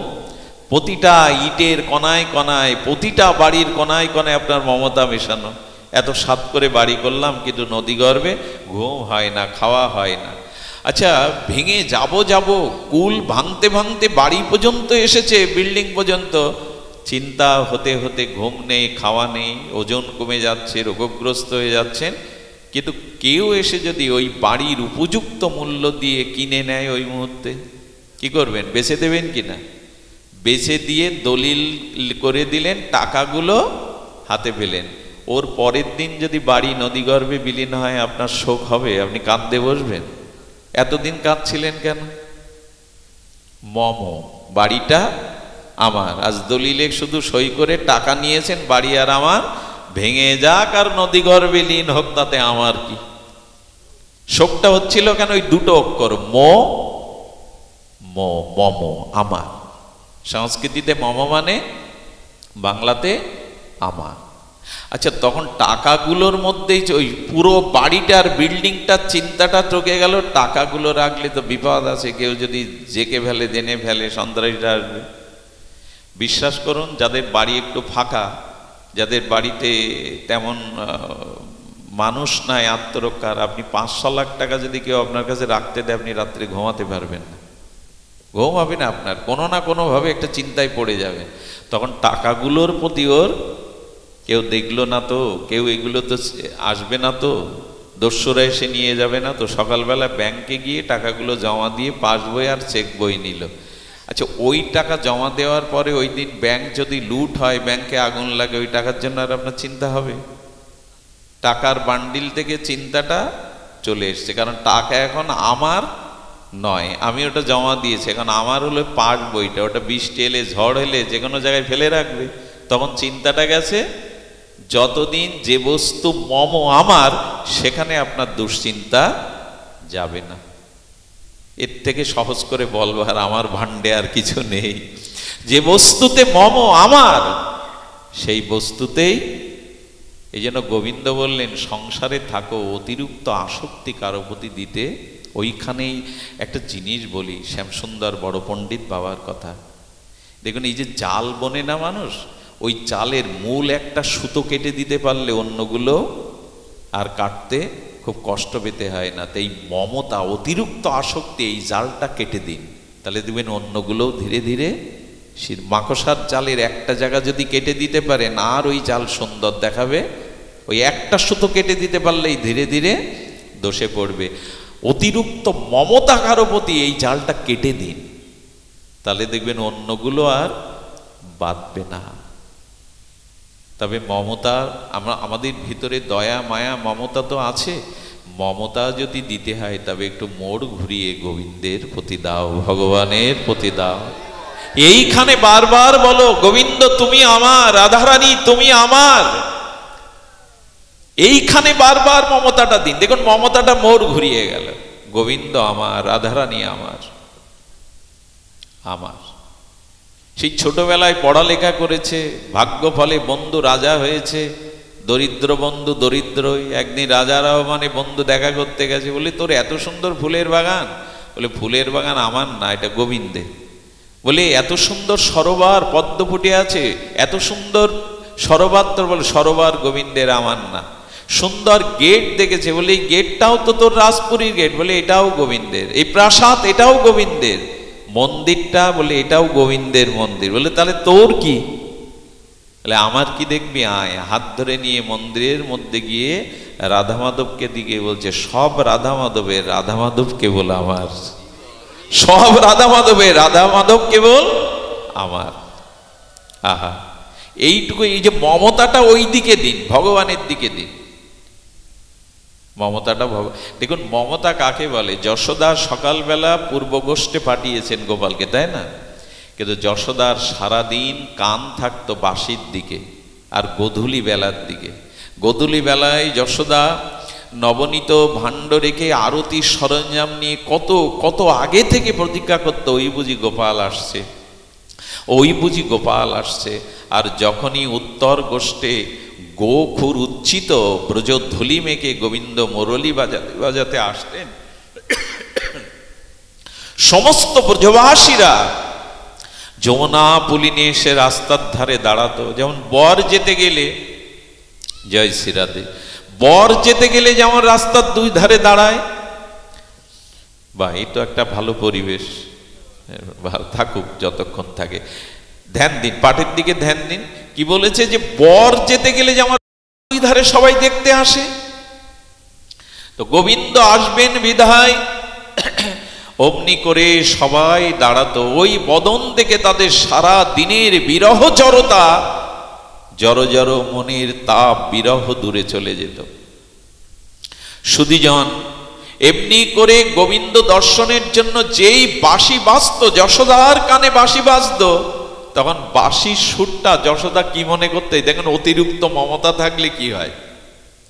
অতিরিক্ত মমতা গোপালের প্রতি থাকাতে বাঁশির সুর শুনে নন্দমা এই কথাই বুঝতে পারত যে বাঁশি বলছে ক্ষুধা, হ্যাঁ, অন্ন, কি জানতো? ননী দেমা নন্দরানী। বাঁশি কি বলছে? ননী দেমা নন্দরানী। যশোমতী মার মমতায় গোবিন্দর বাঁশি তো রাধা রাধা বলছে, কিন্তু যশোদামা কি শুনছেন? ননী দেমা নন্দরানী। আর যেই বংশী শুনেছেন, বুকের স্তন থেকে কাপড় ভিজে যেত, দুগ্ধ স্নাত হয়ে যেত। মমতা এরকম জিনিস। যেমন কারো প্রতি যদি গাঢ় মমতা থাকে, দেখবেন রসক্ষরিত হয়, ভেতরের স্নেহ খরিত হয়। পিতার বুকেও তো রক্ত আছে, সন্তানের জন্য তো দুধ তৈরি হয় না। কারণ মায়ের বুকে সন্তানের জন্য যতটা স্নেহ, পিতার অতটা স্নেহ তৈরি হয় না। এই জন্য মায়ের রক্তটাই অমৃত স্তন্য দুগ্ধ হয়ে আর সন্তানের মুখবদনে চলে যায়। আমার বলবার অভিপ্রায়, অতিরিক্ত মমতা গোবিন্দের প্রতি থাকায় যশোদা মা বংশীর ধ্বনি শুনে তার বুকের কাপড় ভিজে যেত বক্ষের স্তনে, দুগ্ধে। তার মানে মমতা চাই। এই জন্য অনুরোধ করব, এই যে ক্ষুদ্র ক্ষুদ্র কিছু কিছু মমতা অন্যদের দিয়েছি না, ওটা জোগাড় করে ভগবানকেই দিন। আর এই দেওয়ার জন্যই আপনারা এত কষ্ট করে এখানে এসেছেন, যাতে গোবিন্দের নাম রূপ লীলা শ্রবণের দ্বারা মমতাটা। আর মমতা কিন্তু আপনাদের হয়েছে। যারা নিত্য আসেন না, এখন তো নাম বলতে পারছি না কোথা থেকে এরা এসছে, হ্যাঁ, তো যারা আসেন, আমার মনে হয় রাধারানী বলেছিলেন, হ্যাঁ, স্বলীলা চরিত বিপ্রুট পীযূষ, হে প্রাণনাথ, হে মনোহর, হে গোবিন্দ, তোমার কথা যাদের এক ফোঁটা কানে গেছে তারা আর ঘরে থাকতে পারবে না, তারা আর ঘরে থাকতে পারবে না। বলে তারা ভিক্ষুচর যান, তারা ভিখারি হয়ে যাবে। এই যে আপনাদেরও মমতা যাচ্ছে, যে বারবার হরি কথা শুনতে এসছেন সাধু সঙ্গে, তা রাধারানী তখন বলছেন ভিক্ষুচর যান, তারা ভিখারি হয়ে যাবে। ভিখারির কাঁধে একটা ঝুলি থাকে, দেখবে যত সাধু আসে ওদের কোনো একটা ব্যাগ ঝুলানো থাকে। আর ঝুলি মানে কি, কাঁধে ঝুলি নিয়েছে, কোথায় কুড়িয়ে পাবো হরি কথা সাধুর চরণধুলি। ইব বিহঙ্গ, তাদের পাক না মেলে। যারা একবার হরি কথা, হরিকে মমতা দিয়েছে, তাদের দুটো পাক না ওঠে। বাড়ি আর তাদের ধরে রাখা যাবে না, উড়ে উড়ে সেখানে যাবেই যেখানে হরি কথা, সেখানে যাবে। আর এরা বন ভালোবাসে। তখন গোবিন্দের প্রতি যাদের মমতা এসেছে সবাই একবার করে বন গেছে। সেই বন যে কোনো বন না, বৃন্দাবন, যে কোনো বন না, সুন্দরবন না, তারা যাবে বৃন্দাবন। আচ্ছা, বনে রাম গেছে বনবাসে আর কৃষ্ণ গেছে রাসে। বনে সবার যেতে হয়েছে, যোগী ঋষি মুনি ভগবান সবাই বনে গেছে। এই জন্য তখন বৃন্দাবনে যাওয়ার মন তৈরি হয়। একবার যাদের হরি কথা প্রাণে বসে গেছে আর তারা থাকতে পারবে না, শত বেদে রাখুন থাকতে পারবে না। এই জন্য মমতা ভগবানের দিকে যেতে গেলে সাধুর সঙ্গে ভগবানের অপূর্ব লীলা কথা শুনতে হবে। শুনতে শুনতেই মমতাটা ওদিকে চলে যাবে। যার রূপ গুণ প্রায় শোনেন শ্রদ্ধা দিয়ে, ব্যাকুলতা দিয়ে তার প্রতি।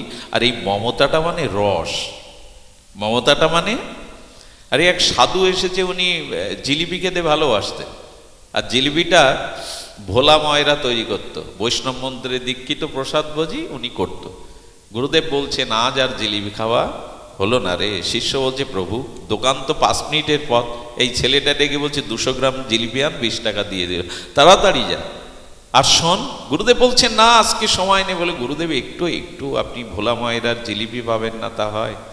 ছেলেকে বলছে যা, দেখিস প্রথম কড়াই থেকে যেটা উঠবে সেটাই নিবি, কড়া থেকে যখনই তুলবে টাটকাটা নিবি।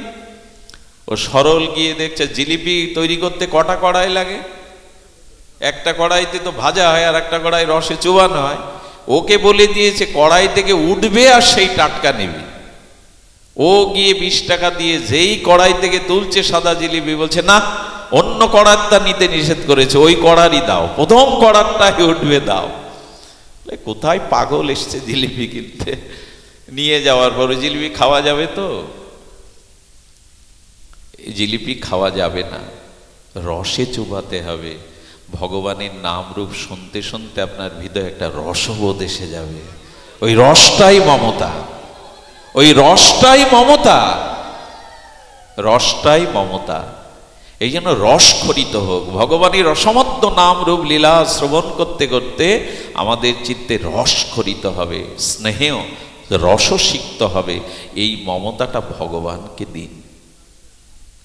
দেখুন জগতে যত যে বস্তুর প্রতি অধিক মমতা দেবেন ততটুকু দুঃখ যন্ত্রণা আপনার জন্য অপেক্ষা করছে। এই জন্য মাঝে মাঝে নিজেকে একটু নিরপেক্ষ রাখতে হয়। অতিরিক্ত মমতা সংসারে যারা দিয়েছেন তার একটা দৃষ্টান্ত দেব। দুর্যোধন দুঃশাসন ধ্বংসের কারণ ধৃতরাষ্ট্র গান্ধারীর অতিরিক্ত মমতা। আজকের দিনে সন্তানদের যা চাইছে তাই যদি দিতে থাকেন, একবার হাত পা ছোড়াছুড়ি করলে যদি সব অন্যায় আবদার মিটাতে থাকেন, একদিন দেখবেন সব পেলে নষ্ট জীবন। অতিরিক্ত মমতা সন্তানাদির প্রতিও রাখবেন না। এক সময় তার অন্যায়, আমি এক মা মাঝে কল করেছে জানেন, হাউমা করে কাঁদছে। সাধু ভেবে অনেকেই রিং দেয় কথা বলতে, বলে বাবা একটু আশীর্বাদ করুন, একটু প্রার্থনা। বলে কেন? বলে ছেলের নামে মামলা হয়েছে, ক্লাস মানে ম্যাট্রিক পাস করেছে, ওইটুকু ছেলে, মামলা হয়েছে, মামলা মিটাতে 2 লাখ টাকা লাগবে। আমরা রাতে ঘুম হয় না, এর মধ্যে 3 লাখ টাকার মোটরসাইকেল না দিলে ঘরে দৌড় দিয়ে এসে বিষের বোতল হাতে। চিন্তা করে, এরা সন্তান। অতিরিক্ত মমতা, অতিরিক্ত আসক্তি এই পরিণাম ডেকে আনছে। ঘরে ঘরে তাই হচ্ছে। একটা মোটরসাইকেলের জন্য কত ছেলে আত্মহত্যা করছে, তাই না? ওই যে সব চেয়েছে, সব পেয়েছে, আদরের দুলাল করে রেখেছেন।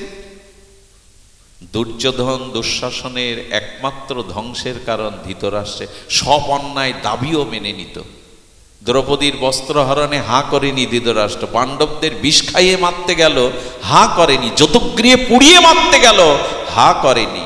অতিরিক্ত মমতা, এই অতিরিক্ত মমতায় কাল হয়ে গেল। আমাদের দশাও তাই। সংসারে কোনো বস্তুর, কোনো ব্যক্তির প্রতি অতিরিক্ত মমতা এলো তো আপনার জীবন ধ্বংস। এই জন্য গোবিন্দ ৩য় নম্বরে বলছেন নির্মম, মমতা শূন্য। মমতা যদি রাখতে হয় আমার দিকেই রাখো, যত গাঢ় মমতা দেবে ততই তোমার হৃদয়ে প্রেম ও রস সিক্ত হবে, তখনই তোমার জীবন ধন্য হবে।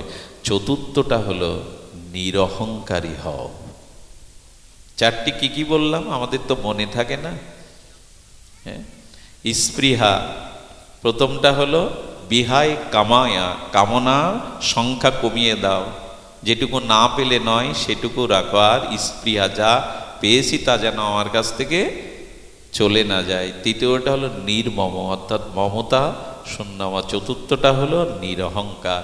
যদি অহংকার থাকে, আমি লিখে দিতে পারি স্টাম্পেও, শান্তি আপনার জীবনে কোনোদিন, অহংকারী ব্যক্তি আজ পর্যন্ত শান্তি পেয়েছে বলে একটা দৃষ্টান্ত আপনি উপস্থাপন করতে পারবেন না। অহংকারী ব্যক্তি, অহং কিঞ্চিত পরিমাণও যদি কারো মধ্যে থাকে, তাহলে জানবেন তাকে শান্তি দিতে পারবে না। দেখবেন কিছু কিছু দাম্ভিক লোক, কোনো উৎসবে যাবেন, নিমন্ত্রণ বাড়িতে যাবেন, কিছু কিছু লোকের আচরণ দেখবেন, হ্যাঁ, ওই যে তার মন ভিতরে অহংকার আছে, তো আমি পদ প্রতিষ্ঠার লোক, আমি অমুক তমুক, এখানে কেউ মূল্যায়ন দেখবেন তাদের হাঁটা চলাফেরা মুখভঙ্গিমায় দেখবেন অস্থির হয়ে গেছে তারা। আচ্ছা, অহংকারটা কি দাদা? অহংকারটার সংজ্ঞা কি? কাকে বুঝবো যেটা অহংকার? অহংকারটার সঙ্গে একটা অপূর্ব শব্দ, বড় হওয়ার ক্ষুধা ভেতরে থাকার নাম হলো সবখানে আমি বড়, আমাকে সবাই চিনুক, আমাকে জানুক, আমাকে মালা পরাক, আমাকে ভুলছে ডাক, আমার নাম ২-১০ বার উচ্চারণ হোক। এই যে বড় হওয়ার ক্ষুধা, শ্রেষ্ঠত্বের প্রাপ্তির ক্ষুধা, এরই নাম অহংকার। আর এই জন্য তো দুর্যোধন কি বলে, উত্তম মালা আমার গলে দাও। নারদকে বলছেন খুঁজে বেড়াচ্ছ কোথায়, তোমার গলে যে উত্তম মালা ওটা। বললেন দুর্যোধন, উত্তম মালা সেখানেই দেব যেখানে একই সাথে অধমকে পাবো। এখানে অধমকে বলে, অধম আর এখানে কোথায়? রাজপথে যান, এই যে কাঙাল ভিখারি মেতর যারা আছে, সুইপার, ওদের দিন ওরা অধম। বললেন অত সোজা? হ্যাঁ, এখানে ভীষ্ম আছে, দ্রোণ আছে, বানরের মতো লাফ দিয়ে তুমি নিজেকে উত্তম ভাবছো? এই দেখুন, শ্রেষ্ঠ মালা আমায় দাও। নারদ বললেন লাফালাফি করো না, অধম আর উত্তম এক জায়গায় থাকলে এই মালা ভগবান তাকে দিতে বলেছেন। চলে গেলেন পাণ্ডবদের দুয়ারে, গিয়ে পঞ্চপাণ্ডব হাত জোড় করে বসে আছে কৃষ্ণ আসবে বলে, গোবিন্দ আসবেন বলে তার আসনটাকে পেতে সাজিয়ে রেখেছেন। যখন শুনলেন উত্তম অধম মালা, তখন দেবশিবার নারদকে দুর্যোধন বলছেন, এই যুধিষ্ঠির মহারাজ বলছেন, ধর্মরাজ উত্তম মালাটার জন্য একটু অপেক্ষা করতে হবে, যার জন্য আমরা আসন পেতে বসে আছি, সেই সর্বোত্তম পুরুষোত্তম ভগবান গোবিন্দ আসলে এই মালা তারই প্রাপ্য, আর কারো না। এই দেখুন নিরভিমান বা নিরহংকার কাকে বলে। গোবিন্দ এলেন, উত্তম মালাটি দেওয়ার আগে দেবশিবাদ বললেন একই সাথে অধম চাই। বললেন আমার থেকে অধমে জগতে আপনি দ্বিতীয় কাউকে পাবেন না দেবশিবাদ, আমার থেকে অধম নরাধম এই জগতে দ্বিতীয় পাবেন না, মালাটি আমার গলে দিন। ধর্মরাজই যুধিষ্ঠিরই জীবনে প্রস্থান করতে পারে, মহাপ্রস্থানের পথে যেতে পারে যাদের অহংকার নাই। সব সময় বড় হওয়ার কথা, সবাই সবাই আমাকে চিনুক, আমাকে জানুক, আমার নামের জয়গান হোক। খবরদার। আমার মনে হয় কি জানেন, যে চায় আসলে সে কম পায়। আমি জীবনে দেখেছি অনেকের যারা চাওয়াটা বেশি, এরা পায় না। অনেক সময় মালিক কি করে জানেন, ধনী মালিক আলমারি সিন্ধুকের চাবিটা বাড়ি থেকে স্ত্রীপুত্র বেড়াতে গেলে বিশ্বাসী কর্মচারীর হাতে দেয়, কিন্তু অনেক সময় পুত্রের হাতে দেয় না। কারণ তার প্রতি আস্থাটা আছে যে ও আমার ক্ষতি করবে না। অহংকার যখনই আপনার জীবনে আসবে, আমি একটা কথা খুব স্পষ্ট করেই আপনাদের নিবেদন করছি, ভগবান পৃথিবীতে সব সহনশীল। এই ধরিত্রী ভগবানের স্ত্রী, তো মাটি কতটা সহনশীল, সর্বং সহা বলে সবকিছু সহ্য করে। মাটি যার সহধর্মিণী, সেই ভগবানের ধৈর্য শক্তি কত। 99টা করে গালি দিত, কিন্তু ভগবান সহ্য করতেন। শিশুপাল গালি দিত না, সেসব গালি আপনি সহ্য করতে পারবেন না। আরে রাজেন্দ্র বর্গের মধ্যে আঙুল তুলে শিশুপাল বললেন কৃষ্ণের জন্মের ঠিক নেই, একথা মানতে পারবে? একবার বলে বসুদেব পিতা, একবার বলে নন্দ পিতা, ওর বাপের ঠিক নেই। এ কথা গোবিন্দকে রাজেন্দ্র বর্গের সামনে কৃষ্ণ বসে বসে হাসতেন। ভগবানের ধৈর্য কম? আমি আপনাদের নিবেদন করব যে জীবনে এই যে ভগবানেরও ধৈর্য এত, সবকিছু 99টা গালি হজম করতেন, হাসতেন, কিন্তু গোবিন্দ বললেন একটা জিনিস আমি ধৈর্য ধরতে পারি না, কারণ অহংকারকে আমি জীবনে কখনো মেনে নেইনি, মেনে নেবও না, আগামীতে অহংকার আমি সহ্য। এটা বৃন্দাবন দাস ঠাকুর চৈতন্য ভাগবতে বলেছেন, অহংকারীর অভিমান ভগবান কখনো সহ্য করতে, এই একটা জিনিস কেবল ভগবান সহন করতে পারে। সর্বাংশহ ভগবান সব সহ্য করেন, তাকে বিষ দিলেও বিষ ধৈর্য ধরে গ্রহণ করেন, কিন্তু অহংকার গোবিন্দ সহ্য করেন না। এই জন্য ভক্তের মধ্যে যখন কোনো অহংকার আসে, গোবিন্দ তাকে অপমান লাঞ্ছনা দিয়ে অহংকারকে নষ্ট করে দেন। ইন্দ্রের অহংকার এলো, আমার পূজা বন্ধ করে গিরিরাজের পূজা, এই জন্য ইন্দ্রের অভিমানকেও দূর করলেন। আমি আপনাদের একটি নিবেদন করব, অহংকারের পরিণতি কি আমি বলেই পাঠ রাখবো। অহংকারের পরিণতি পঞ্চপাণ্ডবদের কাছে চলো। ভগবান শ্রীকৃষ্ণ যখন অপ্রকট হলেন, এর পরপরই যুধিষ্ঠির মহারাজ সিদ্ধান্ত নিলেন দ্রৌপদীকে নিয়ে তারা মহাপ্রস্থানের পথে যাবেন। যেখানে কৃষ্ণ নাই, গোবিন্দ নাই, সেখানে থাকবো না। এই দেখেন ভালোবাসাটা কাকে বলে। গোবিন্দ নাই তাই রাজপদ রাজমুকুট ছেড়ে আজ তারা এই পৃথিবীতে থাকবে না, মহাপ্রস্থানের পথে যুধিষ্ঠির চলেছে। ধ্যান দিন, এটি বিশ্রাম কথা। তো যখন চলেছেন, আপনারা প্রত্যেকেই জানেন 5 ভাই, তার মধ্যে 4ই ভাই দ্রৌপদী সহ পড়ে গেল। যখন ভীম অর্জুন, যুধিষ্ঠির, ভীম অর্জুন, নকুল, সহদেব, যখন সহদেব মারা গেল, তখন স্বভাবত ভীম প্রশ্ন করল, হে ধর্মরাজ, হে প্রাজ্ঞ দাদা, আপনি বলুন যে কেন সহদেব পড়ে গেল।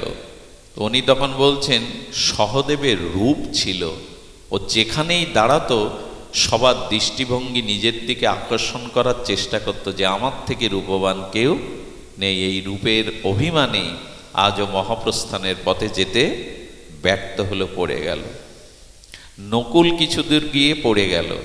এরা যেতে পারছে না, ভগবান যাদের ছায়ার সঙ্গে, যাদের জন্য ভগবান রথ চালিয়েছেন, তাই না, দূতের কাজ করেছেন, পড়ে গেল। বললো নকুল পড়লো কেন?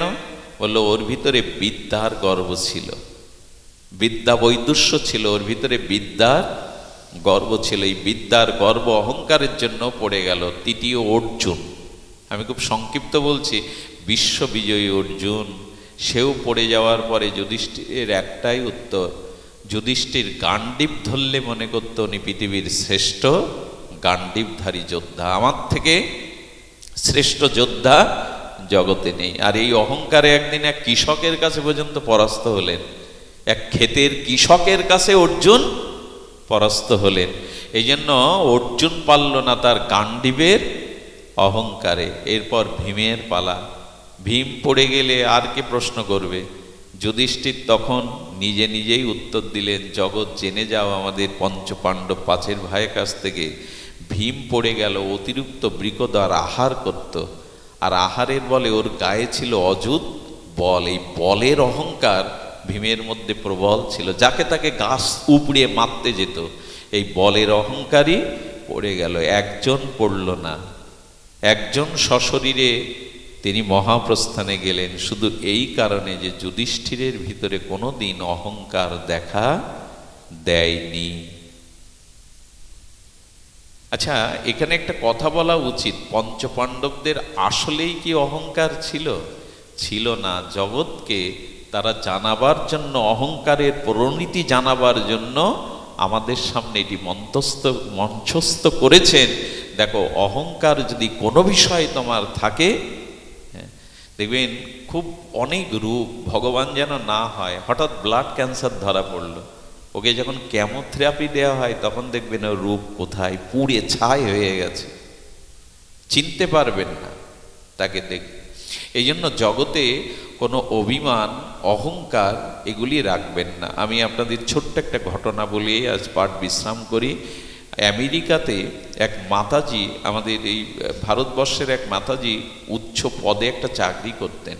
কি বলবো আপনাদের, তার রূপের বলিহারি, যেখানেই দাঁড়াতো আলোকিত হয়ে যেত তার রূপ যৌবনের ছটায়। ওই কোম্পানির আমেরিকার মধ্যে ধনীদের মধ্যে একজন তিনি। তার দৃষ্টি গেল তারই অফিসের একজন কর্মচারী এত সুন্দরী, তাও ভারতীয়, কিন্তু যখন তার দিকে দৃষ্টি গেল, শিক্ষিতা তো, তাকে তো সরাসরি কিছু বলতে পারেন না। জন্মদিনটা জেনে গাড়ি উপহার দিতে লাগলেন, গাড়ি গাড়ি টাকা ঢালতে লাগলেন, বাড়িতে অনেক কিছু পাঠাতে লাগলেন, জানান দেন না কে তাকে দেয়।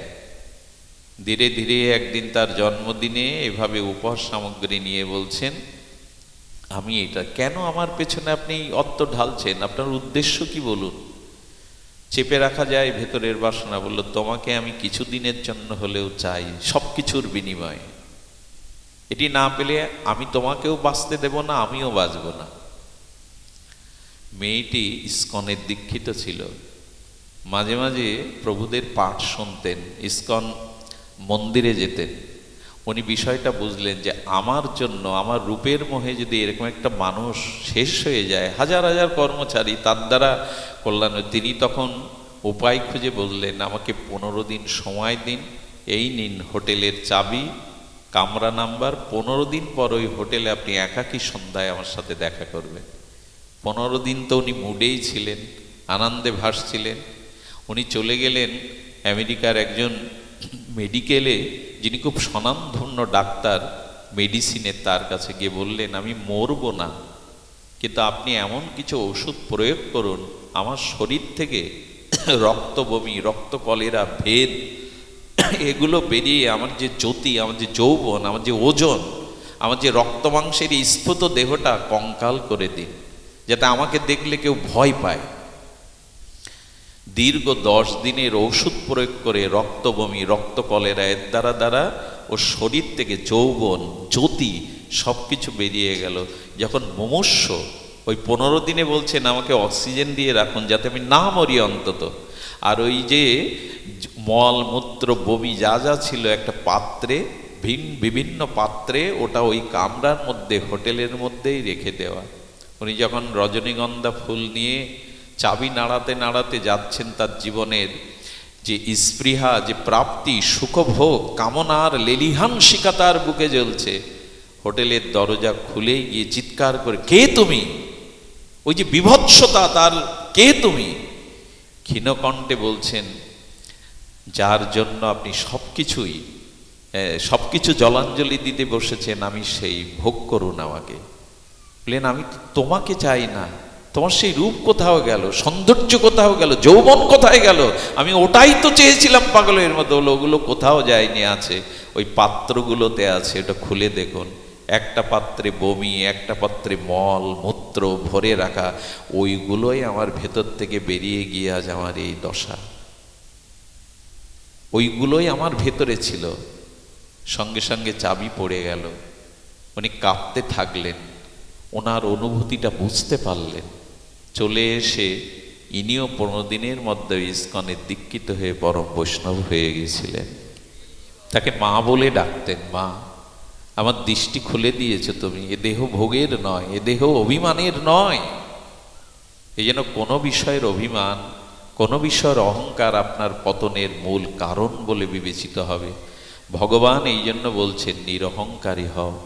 অহংকারটাকে দেখো না। রূপ আছে, অর্থ আছে, ক্ষমতা আছে, পদ আছে, তুমি পণ্ডিত, তুমি বক্তা, কখনো যেন তোমার ভিতরে অহংকার মাথা। বৃন্দাবনে গেলে না আমরা লজ্জায় পড়ে যাই। হ্যাঁ, আমি চৈতন্য বাবার সাথে পরিক্রমা দিতে দিতে আধা ঘন্টা এত বক বক করি, কিন্তু তাদের দেখলে আর মুখে কথা। বাবার দিকে তাকিয়ে বলছি, বাবা আমার মাথার উপরে কালো মেঘ। ওনাদের সাথে একটু সাংকেতিক কথা বললে ওনাদের ভালো লাগে। আমি বলছি, বাবা মানে আমার জীবনে অনেক অনর্থ, অনেক পাপ, তাই বলছি বাবা আমার মাথার উপরে কালো মেঘ। একগাল হেসে দিলেন। আর তাদের হাসি তো হাসি না, যেন সুধা ঝরে চৈতন্য বাবা। একগাল এসে বলছেন, বাবা তোমার মাথার উপরে মেঘ আর আমার সমস্ত আকাশ জুড়ে মেঘ, আমি যাব কোথায়? ওইখানেই কথা বন্ধ হয়ে গেল। চিন্তা করতে পারেন কি নিরহংকার, কি দৈন্য। বিনোদ বাবা একটা বাচ্চাকে দেখেও প্রণাম করে, এখনো একটা ছোট বাচ্চাকে দেখে প্রণাম করে, গড় হয়ে প্রণাম করে। অভিমান মানায় না। আচ্ছা, এই পৃথিবীতে কটা মহাদেশ প্রেমানন্দ? 7টা মহাদেশ। তার মধ্যে এশিয়া একটা মহাদেশ। এশিয়ার মধ্যে 22-23টা না 24টা রাষ্ট্র হতে পারে, সংখ্যা ভুল হতে পারে, ধরুন 23টা। এই 23টা রাষ্ট্রের মধ্যে বাংলাদেশ একটা রাষ্ট্র। বাংলাদেশ একটা রাষ্ট্রের মধ্যে কত হাজার গ্রাম, কত হাজার উপজেলা আছে সংখ্যা। সেই উপজেলার মধ্যে যশোর একটা জেলা। যশোর জেলার মধ্যে আপনি একটা উপজেলায় বাস করেন, সেই উপজেলার মধ্যে আবার 50টি গ্রাম, তার মধ্যে আপনার একটা গ্রাম। আপনার গ্রামে আবার 200 জন বসবাস করে। সেই 200 জন বসবাস করে, এর মধ্যে আপনার ঘরে আপনি বাস করেন, সেখানে সংখ্যা 4-5 জন। এই 4-5 জনের মনের খবর আপনিও রাখেন না। গ্রামে কোথায় কি, কোথাও এই খবর রাখেন না। তো এই অনন্ত বিশ্বব্রহ্মাণ্ডের মধ্যে 7টা মহাদেশের মধ্যে এশিয়া একটা মহাদেশ, এশিয়া মহাদেশের মধ্যে 23টা রাষ্ট্র, 23টা রাষ্ট্রের মধ্যে বাংলাদেশ একটা রাষ্ট্র, একটা রাষ্ট্রের মধ্যে 64 বা 68টা জেলা, সেই জেলার মধ্যে যশোর এক জেলা, সেই যশোর জেলার মধ্যে 300টা গ্রামের মধ্যে আপনার একটা গ্রাম, আপনার গ্রামের মধ্যে 200 ঘরের মধ্যে আপনার একটা ছোট্ট ঘর, ছোট্ট ঘরের মধ্যে 4-5 জন। আপনার অভিমান মানায়? এই অনন্ত বিশ্ব ব্রহ্মাণ্ডের কাছে আপনি কত ক্ষুদ্র। এই জন্য কখনো কোনো বিষয়ে অভিমান দূর হয়। আজকে যে ছেলেটার এখানে অনুষ্ঠান, ওর কি নাম যেন? গোবিন্দ দাস। ও আমার মতো মানুষের অভিমান আজকে অহংকার নষ্ট করলো। ও যেন ডেকে বলছে, এই দেখো কাঙাল হতে পারি, ভিখারি হতে পারি, তবু আমার ইচ্ছা ছিল সাধুগুরু বৈষ্ণব নিয়ে আমি হরি কথা দেব। এটা তো আমি পারি না, অনেকেই পারে না, আছে অনেক কিছু পারে না। এই জন্য এদের কাছে চলে যান। যদি কখনো নিজের ভিতরে কখনো অহংকার আসে, আপনার থেকে যিনি শ্রেষ্ঠ তার সামনে গিয়ে দাঁড়াবেন। সন্ধ্যাবেলায় ক্ষতদক মানে জোনাকি পোকা জলে, আর ও মনে করে আমি রাতের আধার দূর করছি, আলো দিচ্ছি। সঙ্গে সঙ্গে তুলসী তলায় যেমন মায়েরা প্রদীপ জ্বলে, তখন ক্ষতদাগ জোনাকি বলে, না আমার আলো তো সবসময় জ্বলে না, নেবে আর জ্বলে। আর ওই আলো তো অনির্বাণ শিকায় জ্বলছে। প্রদীপটা মনে করে আমি মনে হয় সন্ধ্যার আধার দূর করছি। হঠাৎ তারার দিকে দৃষ্টি যায়, নক্ষত্র। আরে আমি তো তেল ফুরিয়ে গেলেই নিভে যাব, কিন্তু আকাশের তারাগুলো সারা রাত জ্বলে জ্বলে আলো দেয়। তারা মনে করছে আমি জগৎকে আলো দিচ্ছি, কিন্তু তখন চাঁদের উদয় হলো। চাঁদ উদয় হলে তারা ভাবছে আমার আলো পৌঁছাবে কি করে, চাঁদও আলো দিচ্ছে। চাঁদ মনে করছে আমি জ্যোৎস্নায় প্লাবিত করছি। ভোরবেলা সূর্যের উদয় হলো, চাঁদ ম্লান হয়ে বলল আলো আমার নয় সূর্যের। সূর্য অভিমান করে বলছে আমি জগৎকে জাগাই, আমি জগৎকে প্রশমিত করি, আমি আলো। রাধারানী বললেন তোমার ওই আলো আমার নখের জ্যোতি থেকে আমি তোমায় দিয়েছি, তোমার অভিমান মানায় না, অভিমান মানায় না। এই জন্য অনুরোধ করব, কোনো বিষয়ে কোনো অহংকার যেন মাথা ছাড়া। আজ আমরা একজনকে দাহ করে এলাম, আমি প্রেমানন্দ ধনঞ্জয়। বুধাটায় একজন মানুষ মারা গেল, তো দেখতাম তিনি ভালো আর্টিস্ট ছিলেন, ভালো বিদ্বান ছিলেন, অনেক ভালো ভালো কথা বলতেন। তো তিনি মাঝে মাঝে নত হতে চাইতেন না, কিন্তু আমরা যেদিন তার বাড়িতে একটু নামের জন্য গেলাম, ওই কাতর মানুষটা হাত জোড় করে চোখের জলে বলছে, যদি কোনো অন্যায় হয়ে থাকে কোনোদিন জ্ঞাতে অজ্ঞাতে ক্ষমা করে দিও।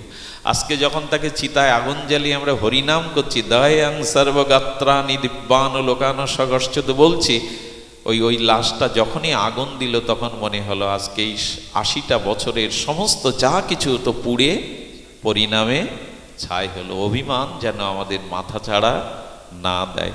ছেলেটার জন্য আশীর্বাদ করবেন, ও বড় সাহসিকতার পরিচয় দিচ্ছে। আর ওর ভাগ্য কি, ভাগ্য কি আজকে যারা যারা এসেছে আমি কল্পনা করতে পারছি না।